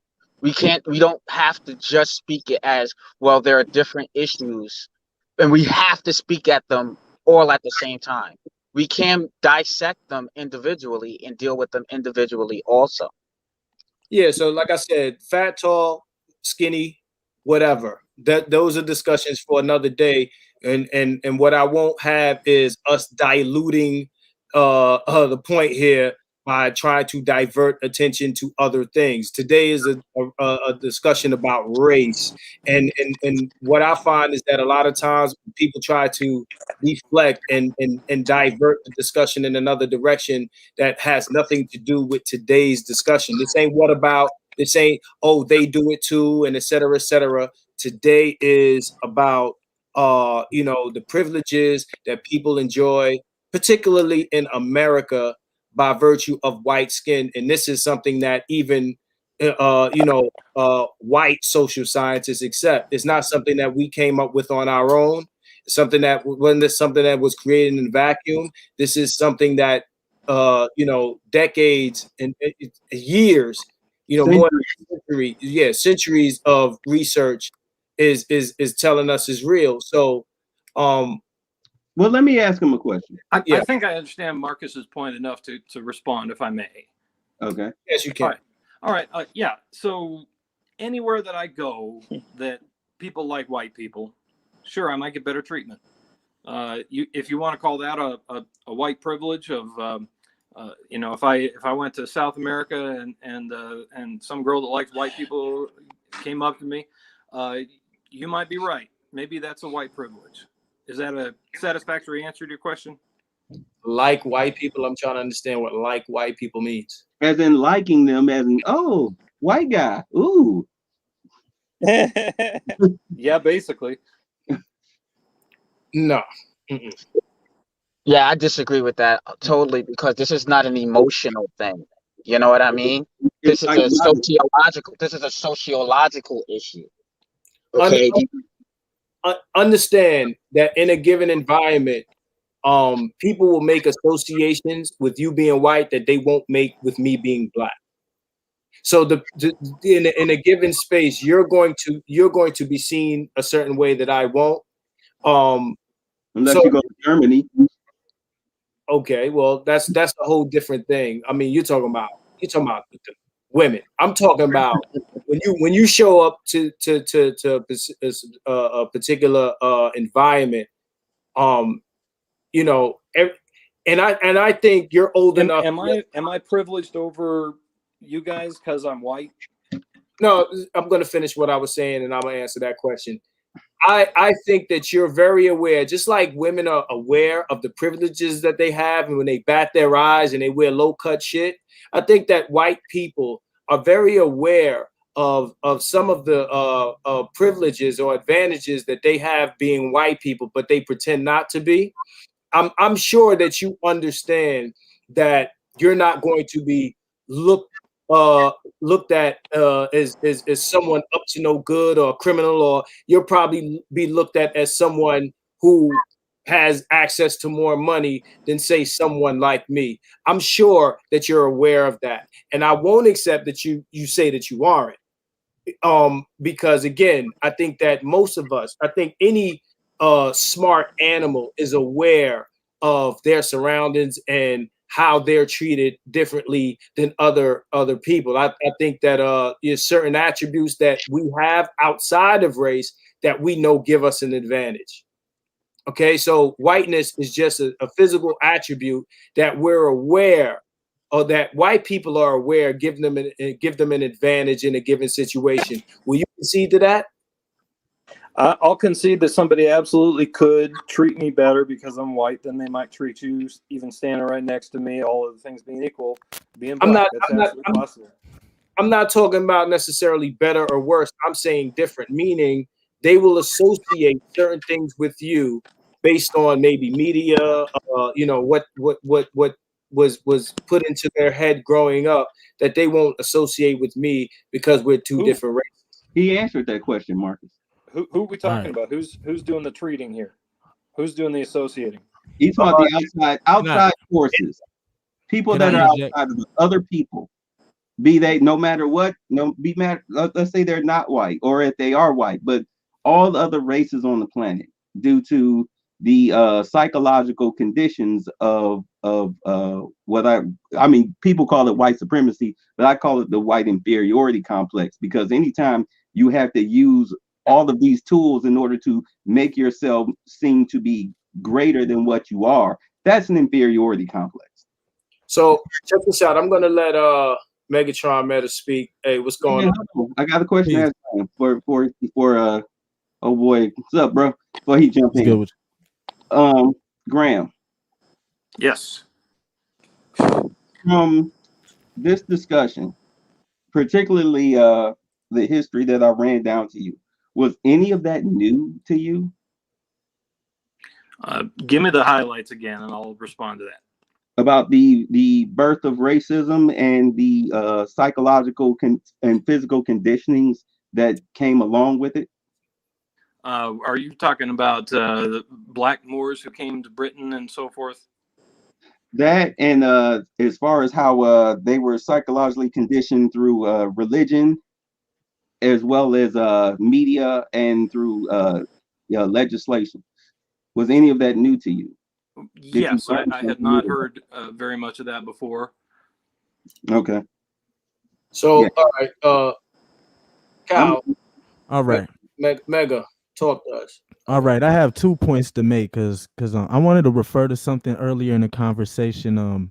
Mr. Millar brought up about the killings in South Africa, and I wanted to give some context to that. Now, let me give further context to the ownership.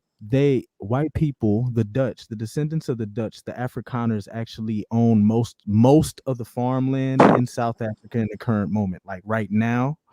And one of the main killings that happened in the media was actually Eugene Terreblanche, and he was the leader of the AWB. Do you know who the AWB are? 1 second, somebody got to mute their mic. If you got any noise in the background, go ahead and mute your mic. Graham, I think he's addressing you. I understand the question. It was, do I know what the AWB is? No, I don't. Okay, let me familiarize you with the AWB and Eugene Terreblanche, who got killed on his farm because he was actually sexually assaulting his workers and underpaying them. Since he was, hold on, let me show you who this guy is first before I lay into him. But he was one of the main people that they brought up as like, oh, the farm killings. But it's odd. As soon as you bring up South African farm attacks, he's there.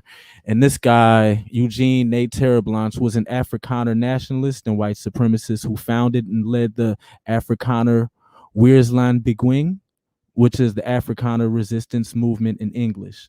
Prior to founding the AWB, Terreblanche served as a South African police officer, was a farmer, and an unsuccessful Herstgies Nationale Party candidate for local office.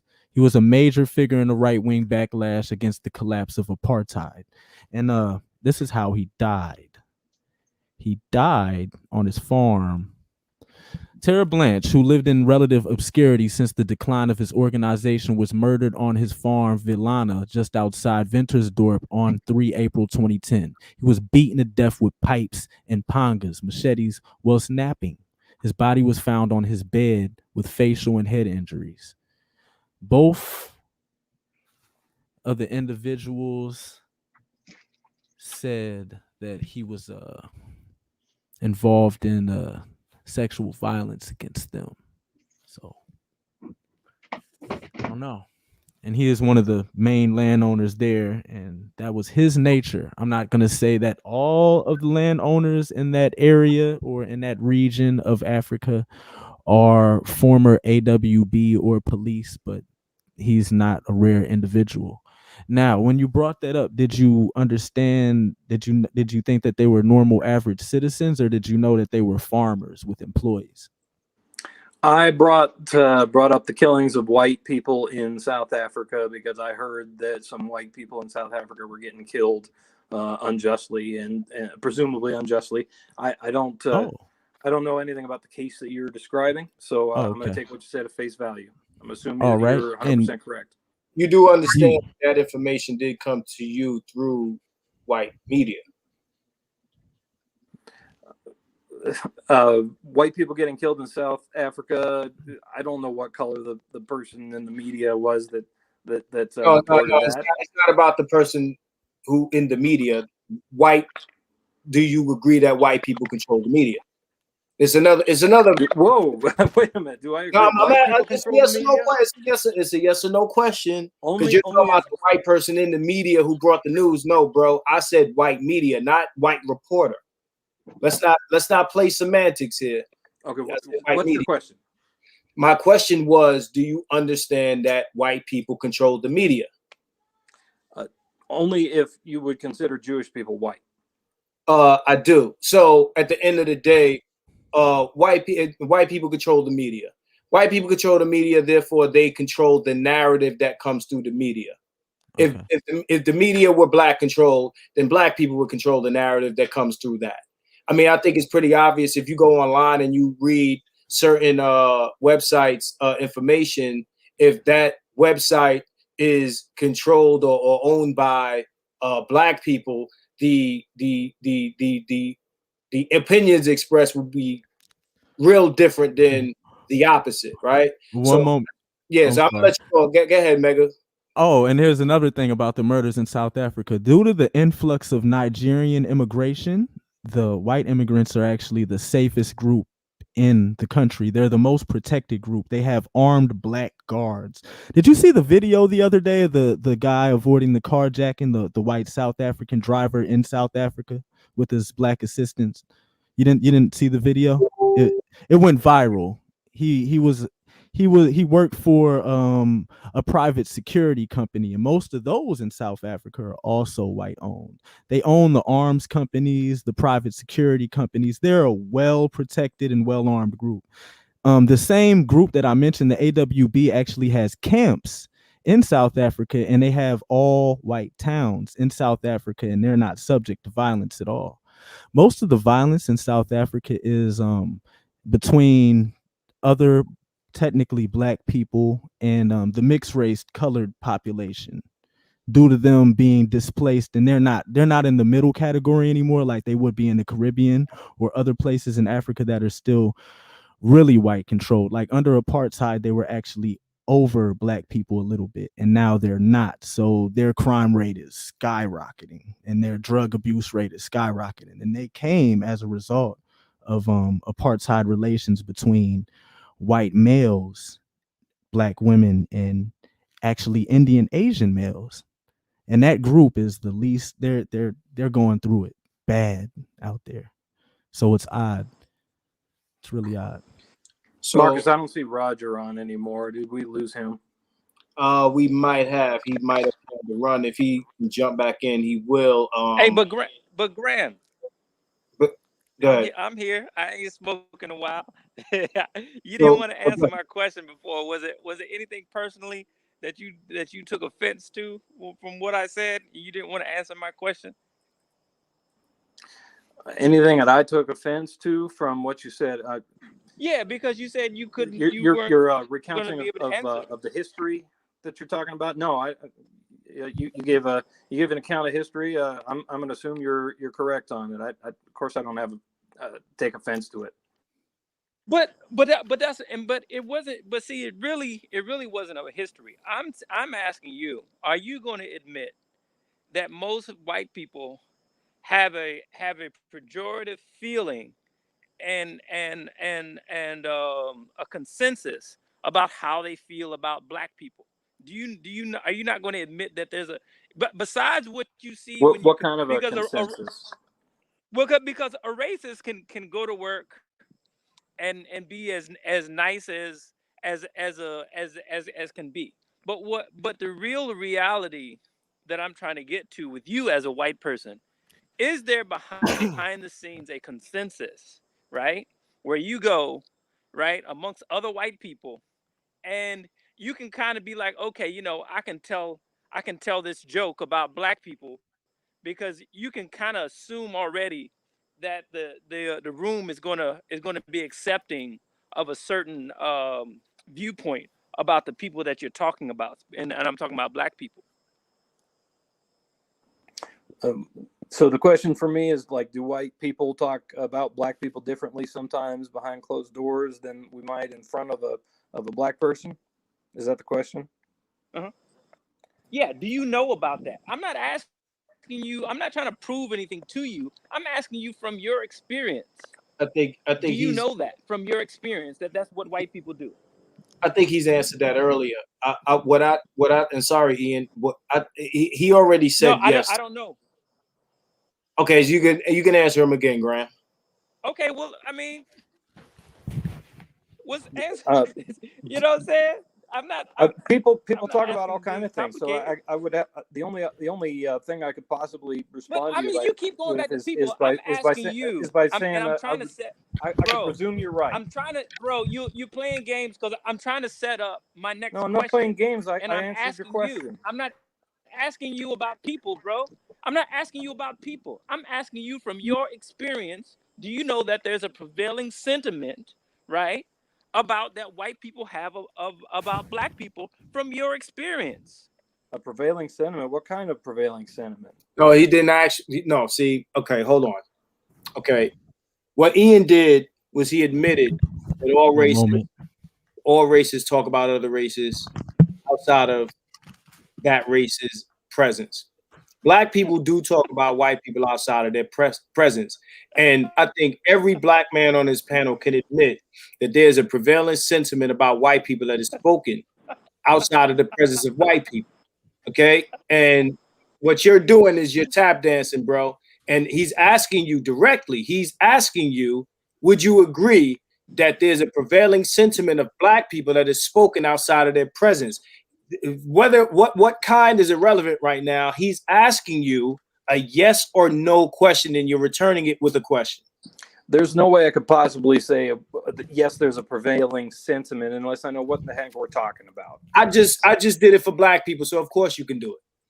What is the prevailing sentiment that black people have about white people? Okay, positive or negative? The sentiment. Okay, let's make it even simpler.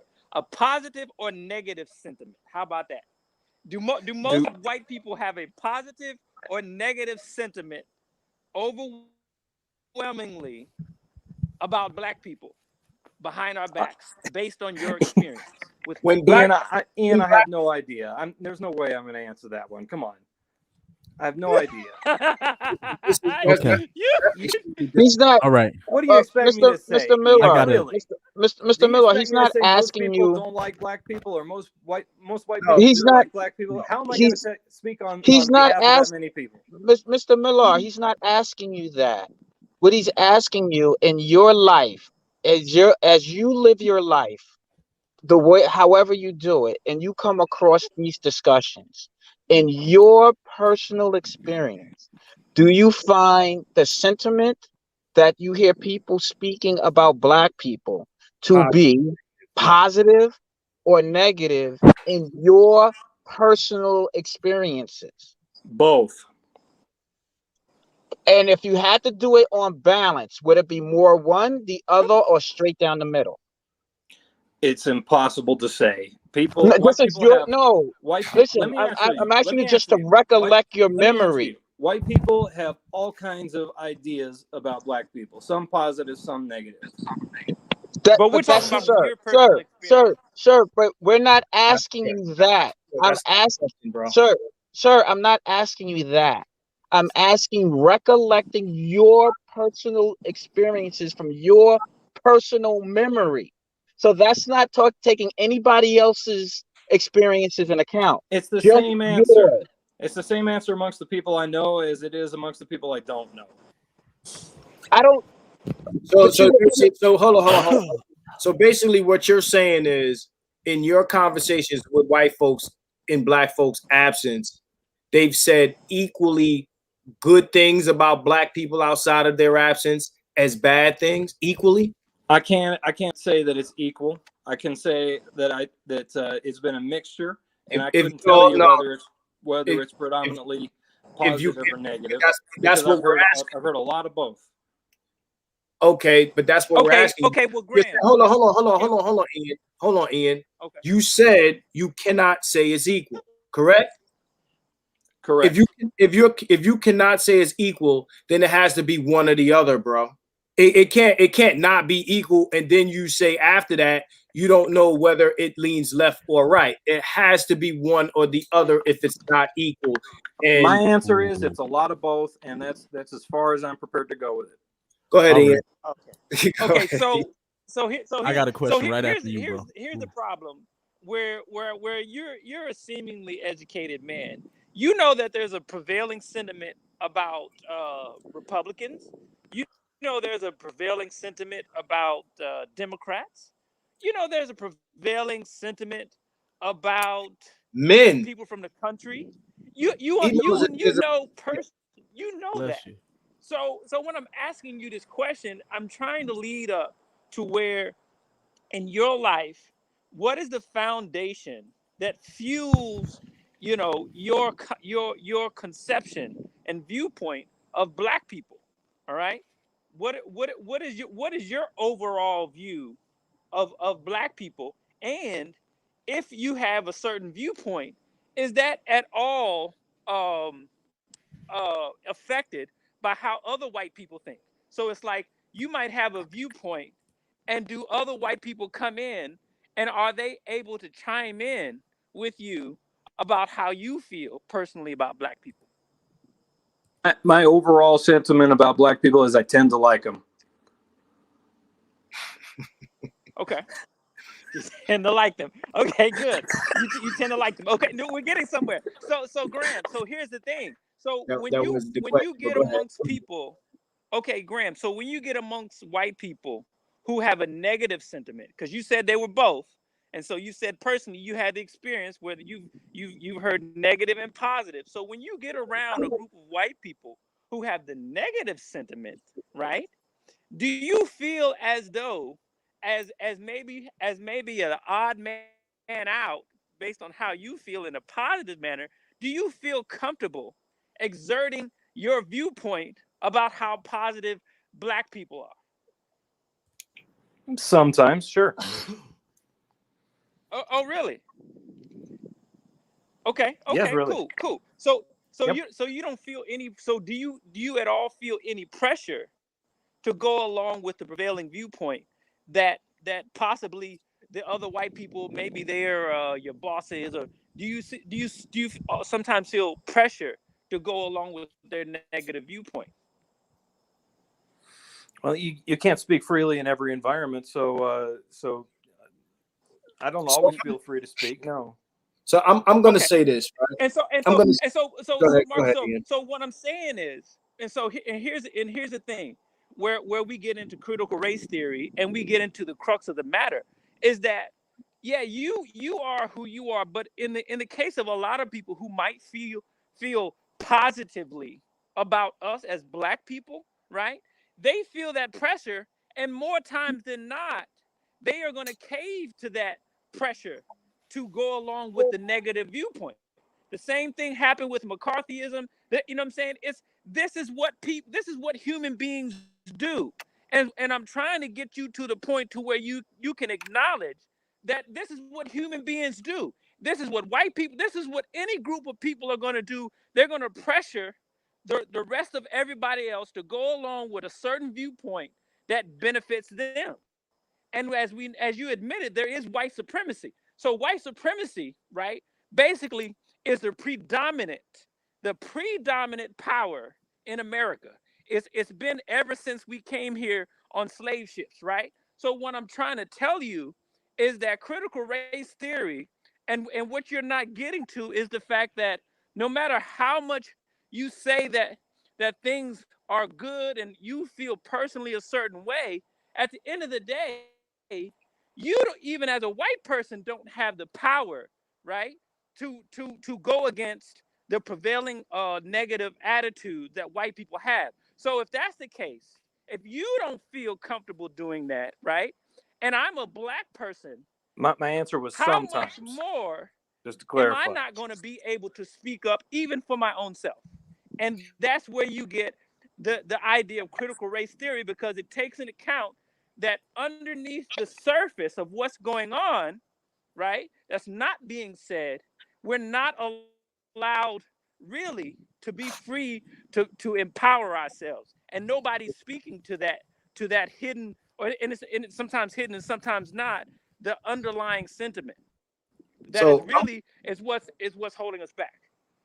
all right. I'm gonna jump in. I'm gonna challenge a couple of things that Graham said, but before I do that, I want to address some of the things that Alonzo is saying in the chat, starting with um this comment here that I just put on screen when I mentioned Jews earlier. And Alonzo, I did not miss this statement. And he said Graham just slipped up there, only if you consider Jewish people to be white. You remember saying that, Graham? You said the Yes. main issue, gentlemen, is that white people don't exist, and that's also something you said. So if white people don't exist, then why would you not acknowledge, or why would I need to acknowledge that they are or that they aren't white? So understand, like, if I say that Jewish people are in enjoying white privilege, which, to be honest, Judaism is a religion, it's not an ethnicity or a race. Okay, so Jewish I people. understand. I understand Jewishness to be an ethno-religious word. It can Yeah. mean either or Okay. both. Listen, bro. Can I That's interject? Can I interject 1 second in between that? That being said, we can go deeper within that situation. There are people called the Beta Israel, and there are Mizrahi Jews. Now, over in Palestine / Israel, whatever you want to call that area that used to be Mandatorial Palestine or the Ottoman Empire, the black people in both communities get discriminated against by the Americanized, Britishized, and South Africanized Ashkenazi Jews, and the Palestinian people that come back from the UK as well, that are lighter skinned. The black people that came from a wave of slavery are discriminated against by the lighter skinned ones, who still call them black in their language, and call their area the slave quarters. And the lighter skinned Jewish people from the United States use old words like SAMBO, etc., and Kushi, things like that. So it's odd to say that it's an ethno-religious experience, but within that ethno-religious experience, they still have time to find time to hate black folks. So what's good with that? well, before again, I just want Graham to acknowledge, and I hear you. I want Graham to acknowledge that Judaism is not a race. I don't care what word they invented to associate being Jewish with being a race. You said ethno-religious, whatever. We know that the origins of Judaism is not European, and most of the people that we are seeing called Jews or Jewish are not from the region that religion spawned from. These are people who converted. Okay, so when you talk about those people, there's no way in hell, okay, that there would be the amount of sympathy that the Jewish people get. When you talk about Holocaust Jews, you're talking about Europeans, okay? Europeans, those are not Hebrews. Jewish, the people we're calling Jewish today are not Hebrews. They do not come from that area of the world that Judaism is originally from. All right, to be honest, Hebrews look more like the people we call Arabs now. Okay, Semitics. Semitic, you know what I'm saying, is more of an ethnic term than Jewish. Jewish is a religion. Okay, it's a belief system. It is a religion. The people that we call Jewish are not Semitic. Yeah, They are not. Semitic is a lingual group. It also would include the whole Arab world and Somali people, some Somali people, and a great deal of Northeast Africa. So Exactly. So to be honest, those Palestinians that are getting killed over there, those are Semitic people. Now, and the people that traveled over to take over that area from Europe and from here are not Semitic. They are not Semitic people. So when you accuse people of Well, you know, anti-Semitic, Marcus, what he's doing though is because the Jews themselves now are trying to say that they are a Jewish religious state. So basically, what he's doing, he's going with the prevailing overall diatribe. You know, really not acknowledging the underlying truths. He's just going, okay, the Jews over there, the Zionists, they're saying that they're a Jewish religious state, and so he's just going along with now, that talking point Okay. and I feel seeing you. and seeing it I from don't. that. I don't want to get too far from the point. The reason I brought this up is because he made a statement earlier about are Jews white, and and would you consider Jews white as if being Jewish implied a racial identity, and it does not. It is a religion. Okay. Can I comment on that, Marcus? I mean, you can go All ahead. right. I think the word Jew is ambiguous in terms of whether it means ethnicity or religion. It could mean either or both. A Jew may refer to themselves that in a religious context or in a racial context. That's true. So, that's what European Jews do. Okay, that's what European Jews do, because what European Jews have done at this point is they've made it into an identity that implies race and religion, when the origins of Judaism has nothing to do with that. So just because some European Eastern Bloc or whatever part of Europe that these people are from, because they identify as being Jewish and they wanted to make a requirement of being Jewish being the race or ethnicity that they are, because that's what that is, doesn't mean that holds up. So when you ask me the question, do I consider Jews white? Absolutely, because they're Europeans. They're Europeans. They're And not. to add on, my bad. And to add on to that, they were actually forcibly sterilizing the Ethiopian Jews that they shipped in to increase their population, to make sure that they couldn't increase their black population within that state. So Go ahead, Megan. there were definitely remnants of the white supremacist American, South African, and British culture that they brought with them, and Russian, because a lot of them came from Russia too. So those are all majority white nation, well, except for South Africa, which is white controlled. But those were all white controlled nations at the time of Israel's formation, and they had a heavy influx of immigration from there and military support too. So understand that the only reason I'm bringing this part of the discussion up is to respond to your idea of majority privilege, where, again, I've said it earlier, there does not have to be a majority to have privilege. This Jews are white people. Let's start there. Jews are white people. There is no way that America as a country would be sending money to Israel for African Israelites or African Hebrews, Black Jews. I have a question. There's no way in the world that would happen. The reason why this government, where the Holocaust did not happen, supports Jews in another country while we're here arguing about, where our taxes go when they go to poor people and this and that, when we're debating all of that. I'm gonna let you say what you're gonna say, Mega, but I gotta challenge his statement that he said before about, his general feelings about Black people. What I'm saying is, at the end of the day, the U.S. still has yet to respond to what they've done to Black people here, while taking care of white Jews in another country that went through a Holocaust in another nation. So why America is paying for Germany's Holocaust when they haven't paid for their own? So yes, absolutely, Jews are white. Mega, I want you to say what you have to say before I go into the other thing. All right. I wanted to ask a question. Did you notice there's a difference between South Africa pre-apartheid and post-apartheid as far as the proliferation of nuclear arms? they don't have nuclear arms anymore. After there's black political control, the nuclear arms disappeared. But Israel still has nuclear arms, and the majority of European controlled nations support that. What do you think about that? That's a kind of odd situation. There are no majority black nations with nuclear arms. Was If that a things question for were, me?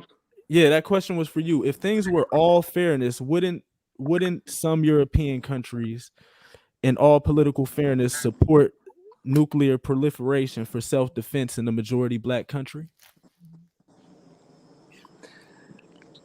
I don't have an answer to that. I think the thing is that Graham, he's a white guy in America, right? And white people in America, they have a choice whether or not they want to see themselves as global, as part of the global white supremacy, or it's just the American white supremacy that's based off of 400 years of slavery.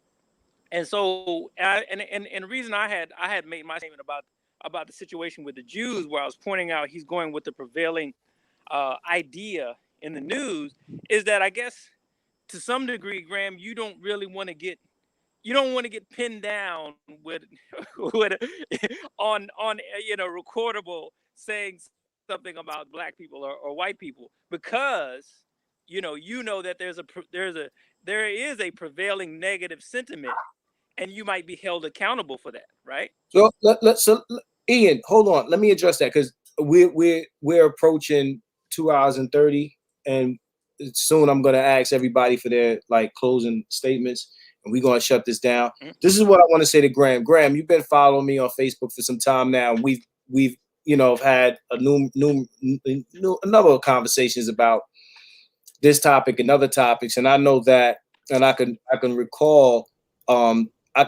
there being discussions on black crime, black on black crime, things of that nature, Chicago, this, that, and the third, right? So when you said what you said earlier about prevailing ideas of black people in the absence of black people,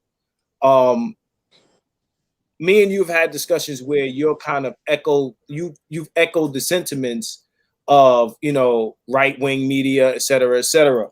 So you saying that you're the guy who did I knock somebody down?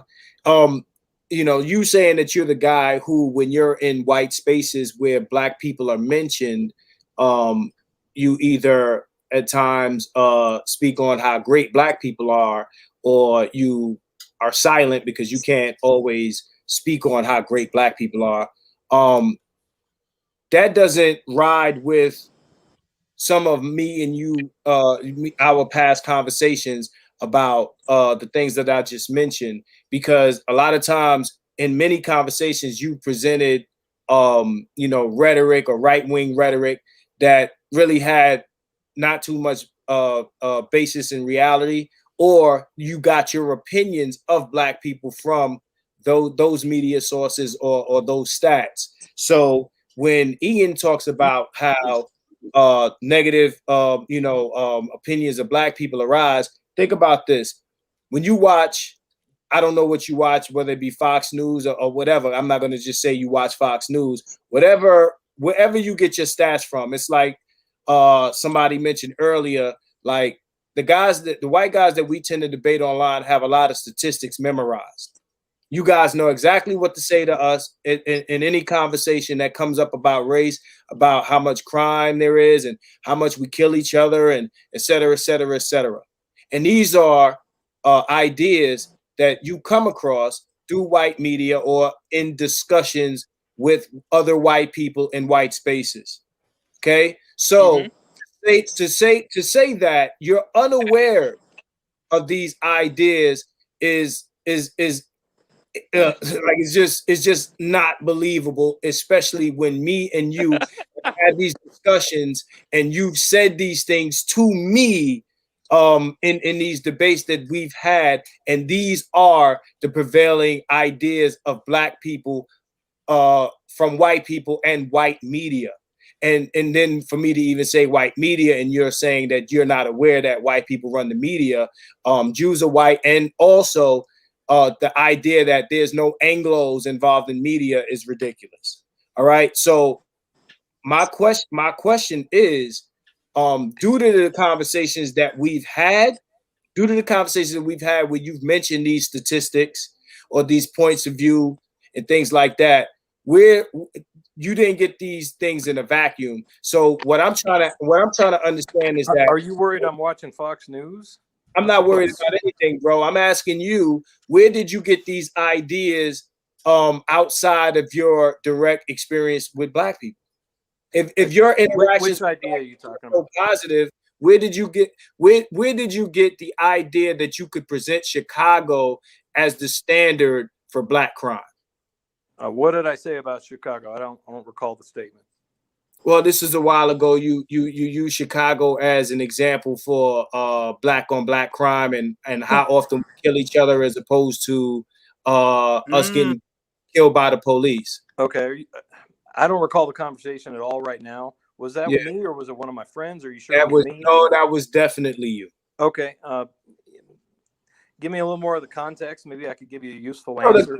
The context was pretty much an argument against getting shot by the cops or whatever the case may be. But Black on Black crime is what it is, and Black people are more likely to kill each other, and et cetera, et cetera. And then I presented to you that interracial crime is a proximity situation, and you presented the percentages. You use the percentage-based argument of per capita Black on Black crime, per capita white on white crime. That was a conversation that me and you definitely did have.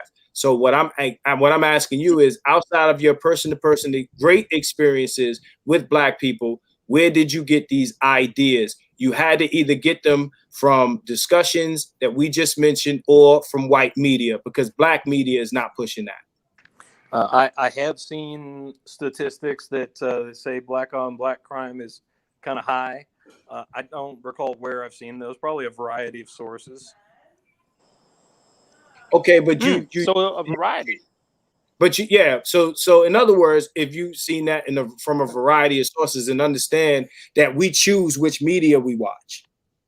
So if you're seeing it from a variety of sources, would you say the variety of those sources have a common point of view?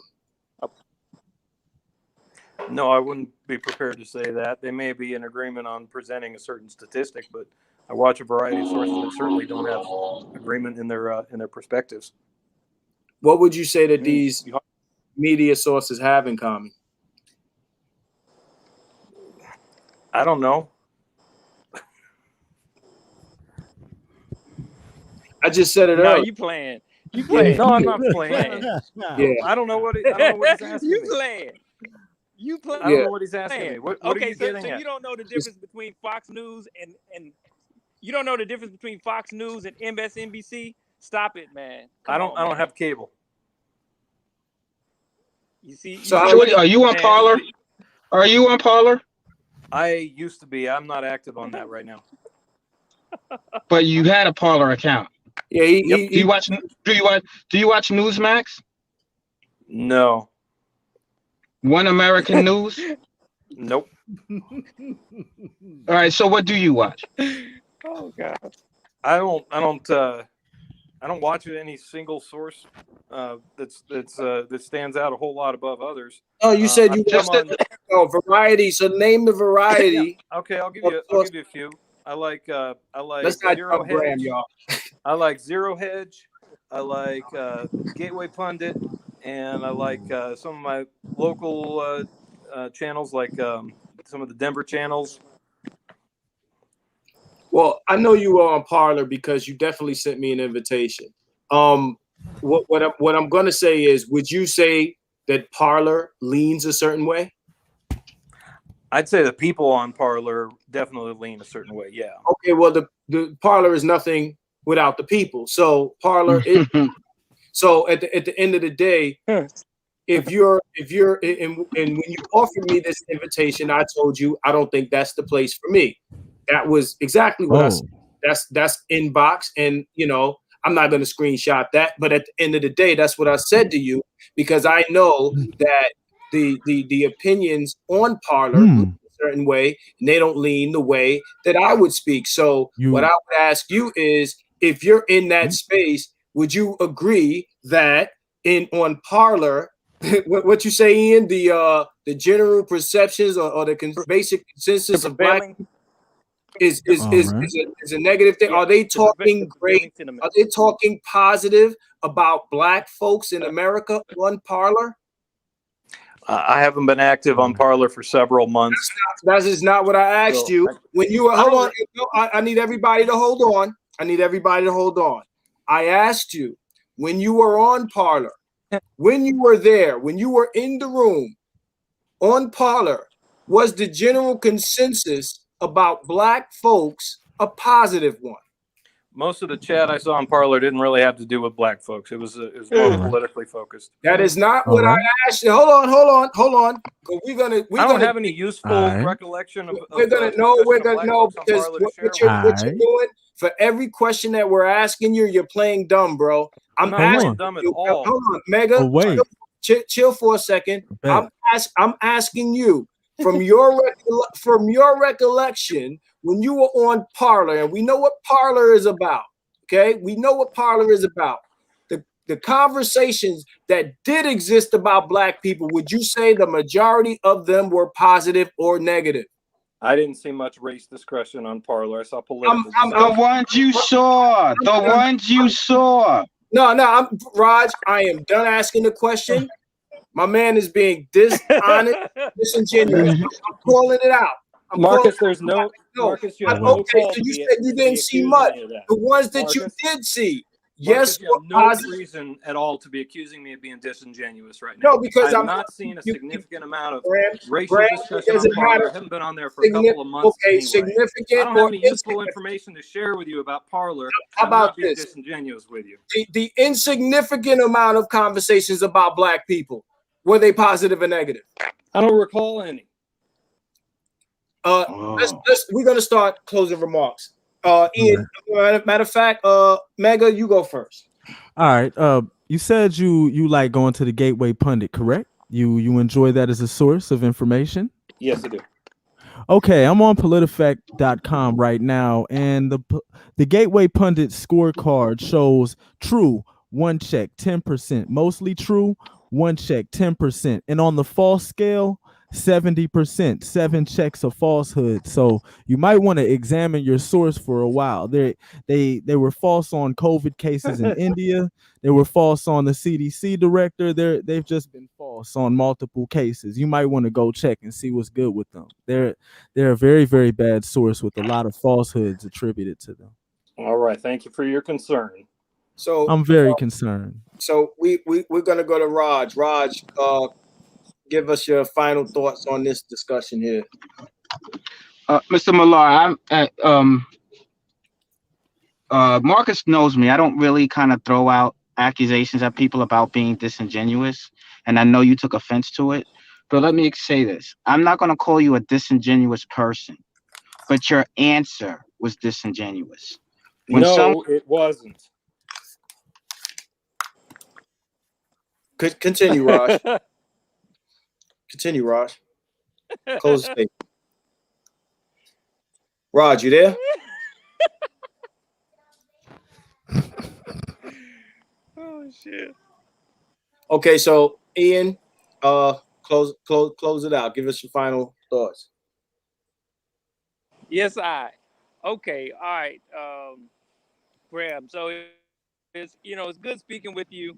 I really was trying to get more of a controversial kind of energy going with you. You know what I'm saying? And it's and I'm sorry to hear that you don't want to bring all that Parler energy over to this space so we can really debunk. I don't have any Parler energy. What you're saying?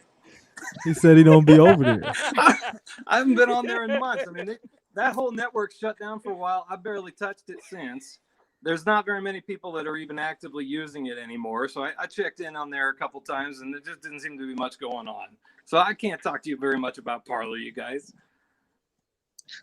Yeah, first rule of Fight Club, guys. Hey, Marcus, can I finish what I was going to say real quick? I got cut off. Yeah, What is it?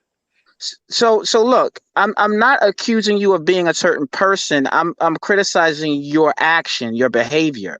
And basically when someone says, listen, of what you recollect, not what everybody else does, but what you recollect, is it more positive or negative? You went from, well, there's very little of it to there's none of it at all. yes. And those are not the same answers. Nope. So that's the disingenuous part of your behavior. Yes. There was nothing disingenuous in how I answered the question. There was No, there was. Okay. I don't recall. Okay. I'll answer it again for you. I He don't just recall any pointed it out. significant amount of racial discussion going on Parler. It seemed to be focused mostly on politics. Okay, So but so the answer would be that of what you see, it's negative. How did you get that from what I just said? no, this. Okay, so this is what I got from you just said. You said there was no significant discussion, correct? No significant amount of racial discussion. Okay, so I followed a few folks on Parler to follow mostly election-related news.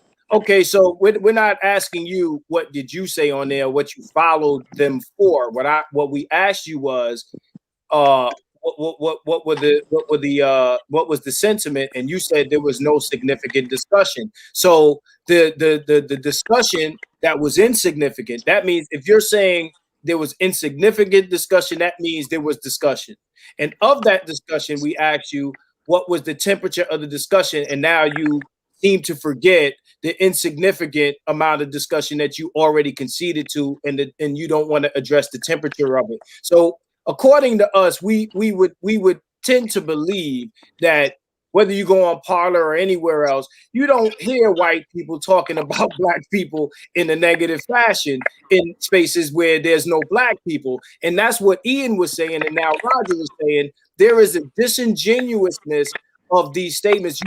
You would expect us to believe that when white people are in all white spaces, black people as a topic does not come up unless it's how great we are. That's bullshit. And I'm going to call it that because I'm just keeping it 100. Well, now, that doesn't sound like you listened to what I said earlier. I told you very clearly I hear a mixture of both positive and negative. Do you remember when I said that, Marcus?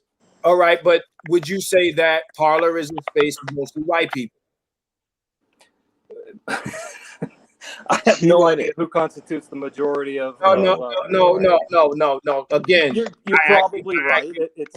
There's probably a lot of white people on there. I'm definitely right. It's a right-wing space. Okay, right. So what I'm saying is that is a room that you chose to be in, right? And people tend to go to places where their sentiments match the people present. That's why I turned down the invitation. So what I'm saying is, you went there just like you would be in a real space with white people. You don't know what these white folks might talk about in real space, but you definitely know the discussions that would most likely take place on a given website.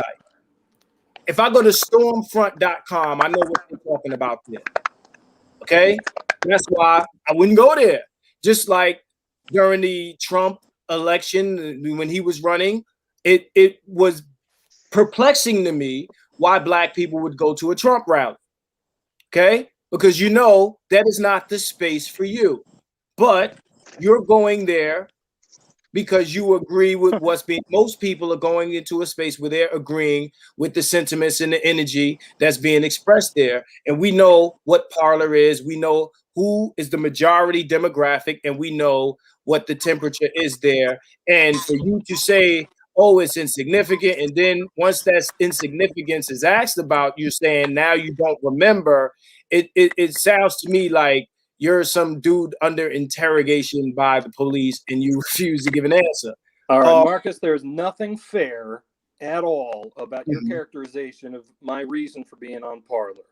So the reason I got on Parler is because some folks got banned on social media while they were talking about the election. I followed some of them. You only see the people you follow on Parler. You don't see like the random discussions. So I follow a few people that got banned on other social media platforms because there was no other way to view what their content was that they were putting out. So I'll ask you again, putting Parler aside, the stats that you quoted to me in our discussion, you're aware of what they are. Where did you get those? Which stats? The stats Chicago that crime? whether it be Chicago crime or black crime, or where did you go to access that information? I don't recall where I got that. Whatever I said, I don't even remember what the discussion was. Okay, so maybe it came from the Gateway Pundit. When did we have that discussion, Marcus? It was a How while. old is that? Ian, closing comments. Ian, closing comments. Okay, so yeah, so okay, you hear me? Yes, sir. Can you hear me? Yes, sir. Okay, yeah. So I believe that. Hold on. I think I'm having some issues here.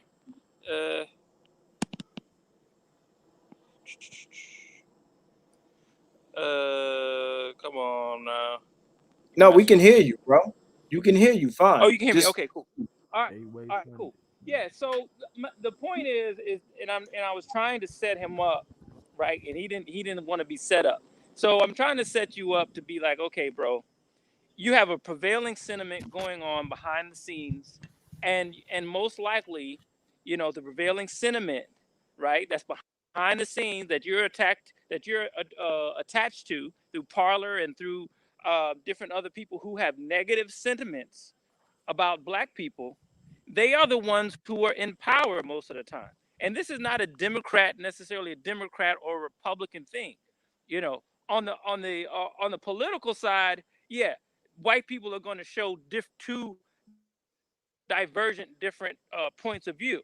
But in reality, behind closed doors, people in power, namely white people, they have a prevailing sentiment about black people. And that is the same sentiment that they had during the civil rights movement, and the same the same sentiment that they had going back before the civil rights movement. Because at no point, right, did we see a significant change in the sentiment of white people from where we had to go out in the street and get hosed down and bitten by dogs and so on and so forth. Not to mention the fact that King himself got shot by the FBI. Okay, and I don't even know if you know that or not. James Earl Ray wasn't the shooter. All right, because the King family, they went through a civil trial where all the real information showed that the FBI was the shooter and that there was a military weapon involved. Not to mention Judge Joe Brown, who presided over the case at some point, he also was privy to the information. So Martin Luther King, the most peaceful black man in America, was shot by the federal government. All right, and the federal government, right, goes along with the prevailing sentiment that people on Parler and people who like to pull up negative stats on black people for no apparent reason, right? There's no reason why in normal course of your life you're going to pull up negative stats on anybody or anything unless you already have a sentiment and you're trying to drive home a point about a specific group of people. That's the only time that you do that. And so you're not allowing us to pin you down on this, or to allow us to have a debate about the necessary implementation of critical race theory and being able to flesh out all these different little aspects that keeps white supremacy going. Because because white people, they were saying, okay, get Trump out of office, as if Trump him by himself was the face of white supremacy, right? That's a game that white people play where they try to put all the eggs in one basket. You know what I'm saying? Well, critical race theory says, man, these eggs are just scattered all over the country. You know what I'm saying? So let's not play that game. And it seems like, again, you're trying to do the whole Trump thing. You're trying to find a place to safely put white supremacy, racism, where we can't touch it. So I guess, the debate, it just falls flat because you won't bring that energy. Okay, Graham, I'm sorry to disappoint you. You said yourself you're trying to set me up. I hope you don't begrudge me for not wanting to be set up. So Graham, I want you to I guess, give your summary statements here. Okay. So critical race theory, it's a lens to look at affairs in, and you could look at that lens, or you could look at other lenses. I think the only answers you get looking through that lens is who you might be able to try to get even with, or who you might be able to harbor some attitudes about, or some prejudice about. But at the end of the day, it's not a productive exploration, and so we there's only Oh, one. you see what he did? Hang on, I'm making my closing statement here. here. Hold on. Hold on, Ian. Hold on. I gotta finish here. This is my closing statement. I know where you're going, Ian. Let him talk. Let him talk. Take a note. All right. So if you wanna look at whether white people are overall privileged, be my guest. There's a lot of factors in any given situation. So there's little call to elevate the consideration of race above other factors that are very likely to be in play. I think the way that we need to regard ourselves is regard each other as humans, and trying to analyze why you got here and why I'm still stuck here is to look at people as individuals. Ian, say what you were going to say. Interesting. So here, Graham. So here's the thing. So somehow you were able to come up with a sentiment that black people who were for critical race theory were out to try to use it to get revenge on white people. So I heard that clearly. But on the other side, I didn't say Graham, black people are doing that. You're not willing. I didn't say black people are doing that. People have a prevailing sentiment, right? Who possibly might be against critical race theory. That's very interesting that you're able to label us as black people, right? Because we want to explore through a lens, as you call it, right? You say it's just a lens, but then you go to this double speak, and then you say it's a way to get revenge on particular people. That's very interesting how you did that.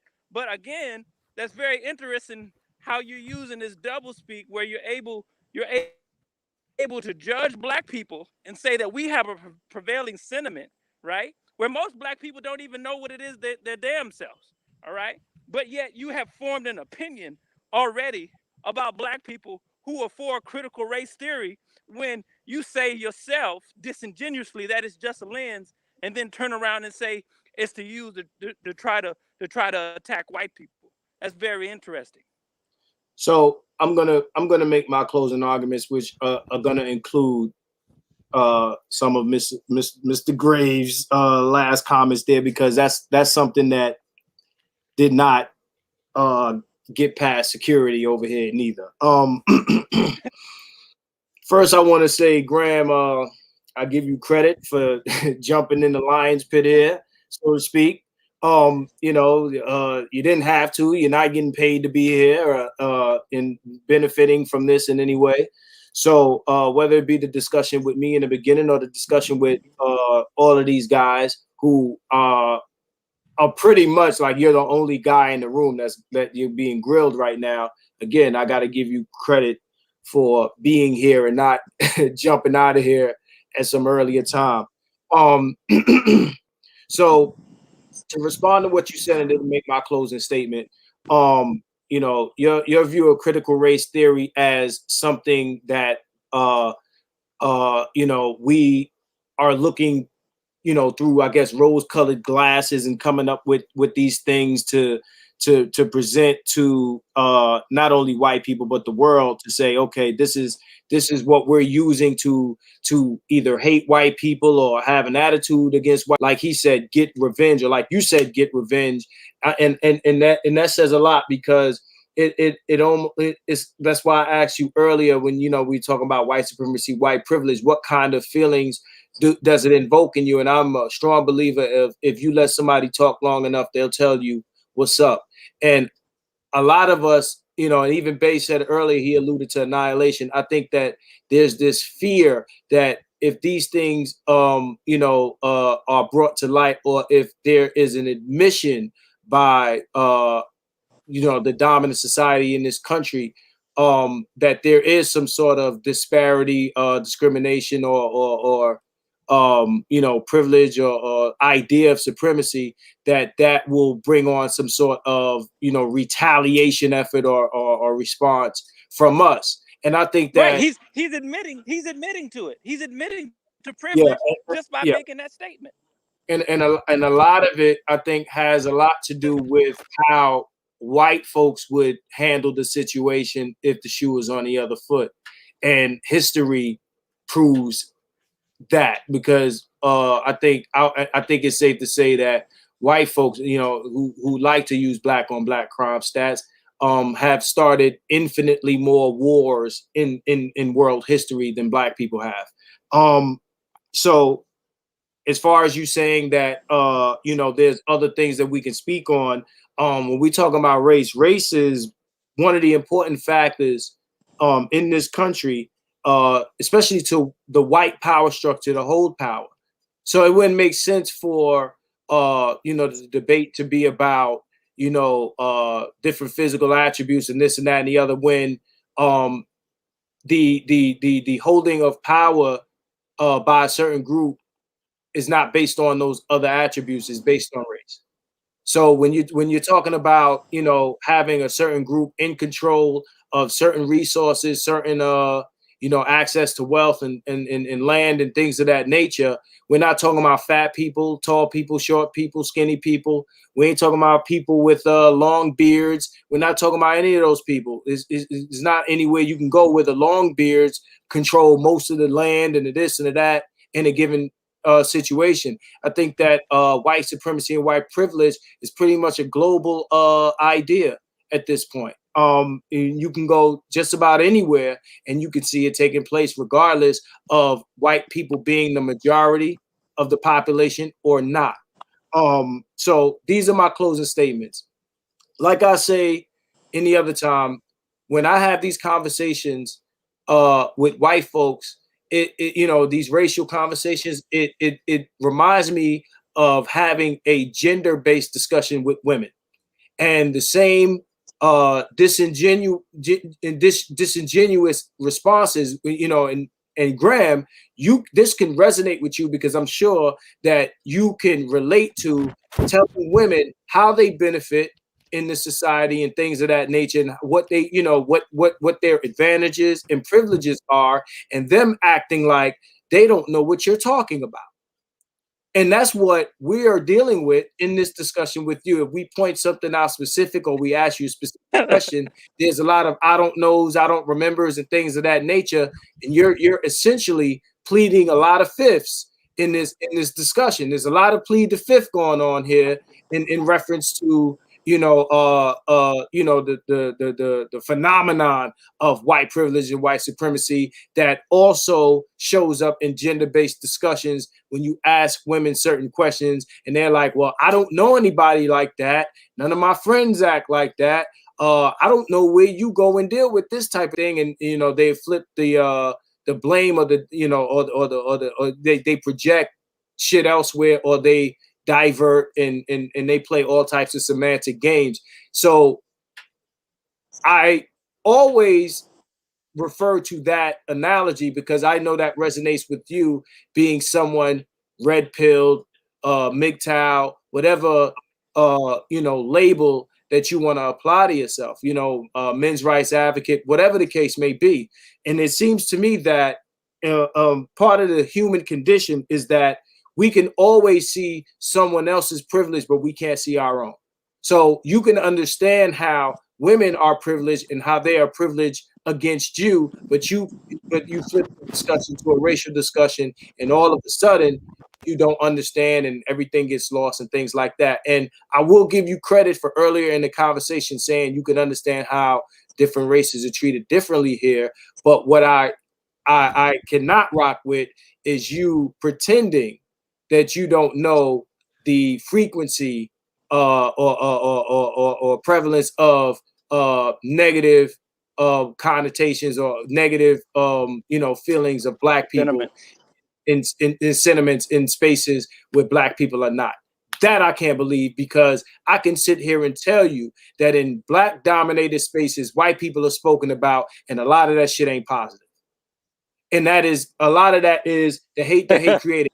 I don't have a problem being a black man saying that to a white man. But if for some reason white people cannot bring themselves to be honest and say, yeah, I be around white people, or I go to a white website where they don't talk about black people positively. And the reason I brought up Paula is because it's a space that you choose to be in that leans a certain way. And that says something about a person. If they are going, most people go to places where people share their sentiment. One right? moment. I wanted one thing about, okay, I want to bring up the Gateway Pundit again. They're actually on Media Bias Fact Check, and the detailed report says that their bias rating is extreme right. So those are two extreme right places that you're in. Their factual reporting is low, and they have a low credibility rating. So there's obvious there might be, what draws you to the Gateway Pundit versus any other source? Like what about that source? That specific source interests you? Well, I don't want to. I'm gonna leave that question as a rhetorical one, because I don't want to link to me. We've been here 3 hours, but Graham, that's something for you to think about. What I'll say to you is, when I'm on YouTube and Bit of Truth Show, Masante Bay will tell you, I watch a lot of videos with different opinions. I watch Fox videos. I watch right wing stuff. I watch the Candace Owens shit. I watch Ben Shapiro and what's the Jordan Peterson. I watch a guy's videos where they're saying stuff that I might not necessarily agree with, because I want to know what those people are thinking, what they're talking about, and what points of view that they're coming from, so that when I talk to people and I hear those sentiments from those guys that I just mentioned in conversations like this, I know where you're getting that info from. I know where you're getting that information from. So I don't lean that way, but I watch those videos. And I've told you before, I've told everybody knows this. I don't subscribe to either Republican, Democrat. I don't subscribe to either party. But what I'm saying is, it says a lot about a person where they get their info from, because that is a source that they're choosing over like being in a space. I mean, you're a white guy, you're going to be around white people, and what they say you aren't responsible for. But and you've already admitted, some positive, some negative in those spaces. But when we're talking about the internet and news sources and things like that, we choose those. So we are going to always, not always, but typically we're going to go into places that echo our already held sentiments. But that's it. Graham, I appreciate you coming on here and having this discussion with us for 3 hours and us grilling you and interrogating you. Hey, Marcus, I appreciate you facilitating this. Thank you also for your flexibility in scheduling this. I know I kind of threw you a couple curveballs based on my situation on when we could start this. So appreciate everybody's input. Appreciate Roger moderating, and looking forward to round 2. So I'm going to shout some round 2. Hey, bring out the guns earlier next time, Graham. Okay, so round 2 is going to be about Christianity. I'm saying it now. So check this out. I'm going to shout out a few people out here. Alonzo, what's going on? Black Light Revelations. I know that's you, Rob. What's going on? Ian Graves, of course. Metaphors. Who else we have here? Bit of Truth Show. Thanks for jumping in here. Who else is in the audience here? Black to the Film. Yeah, man, a lot of people here, and shout out to everybody on the panel. Mega, appreciate you jumping in here, and yeah, shout out to my man Raj. Raj is actually ex-law enforcement. He's NYPD, he's a retired NYPD. So anyway, yeah, this was the discussion on the existence of white privilege, white supremacy, and critical race theory. In the next conversation, next, I guess, debate, if you want to call it that, me and Graham are going to speak on Christianity, and I'm sure that. Hey, man, I'm down. I'm down. Ready to go. I promise there will be smoke, Now I'm gonna tell you, Graham, don't switch up on me because I know that you're a huge proponent of Christianity. So don't let's not get on here and you be like, hey man, you conceded a lot early in this discussion, and I know I want that same Facebook energy in that other discussion. I want that same energy. So, because I'm going to be listen, I grew up Christian, so there's nothing really about the Bible that you could tell me that I'm not going to understand, and you're going to have to stand your ground. I want you to stand your ground. You don't have to worry about that. All right, so I appreciate it. Yo, keep it 100. All right, we're gonna do this. All right, 100 people. 100. All right.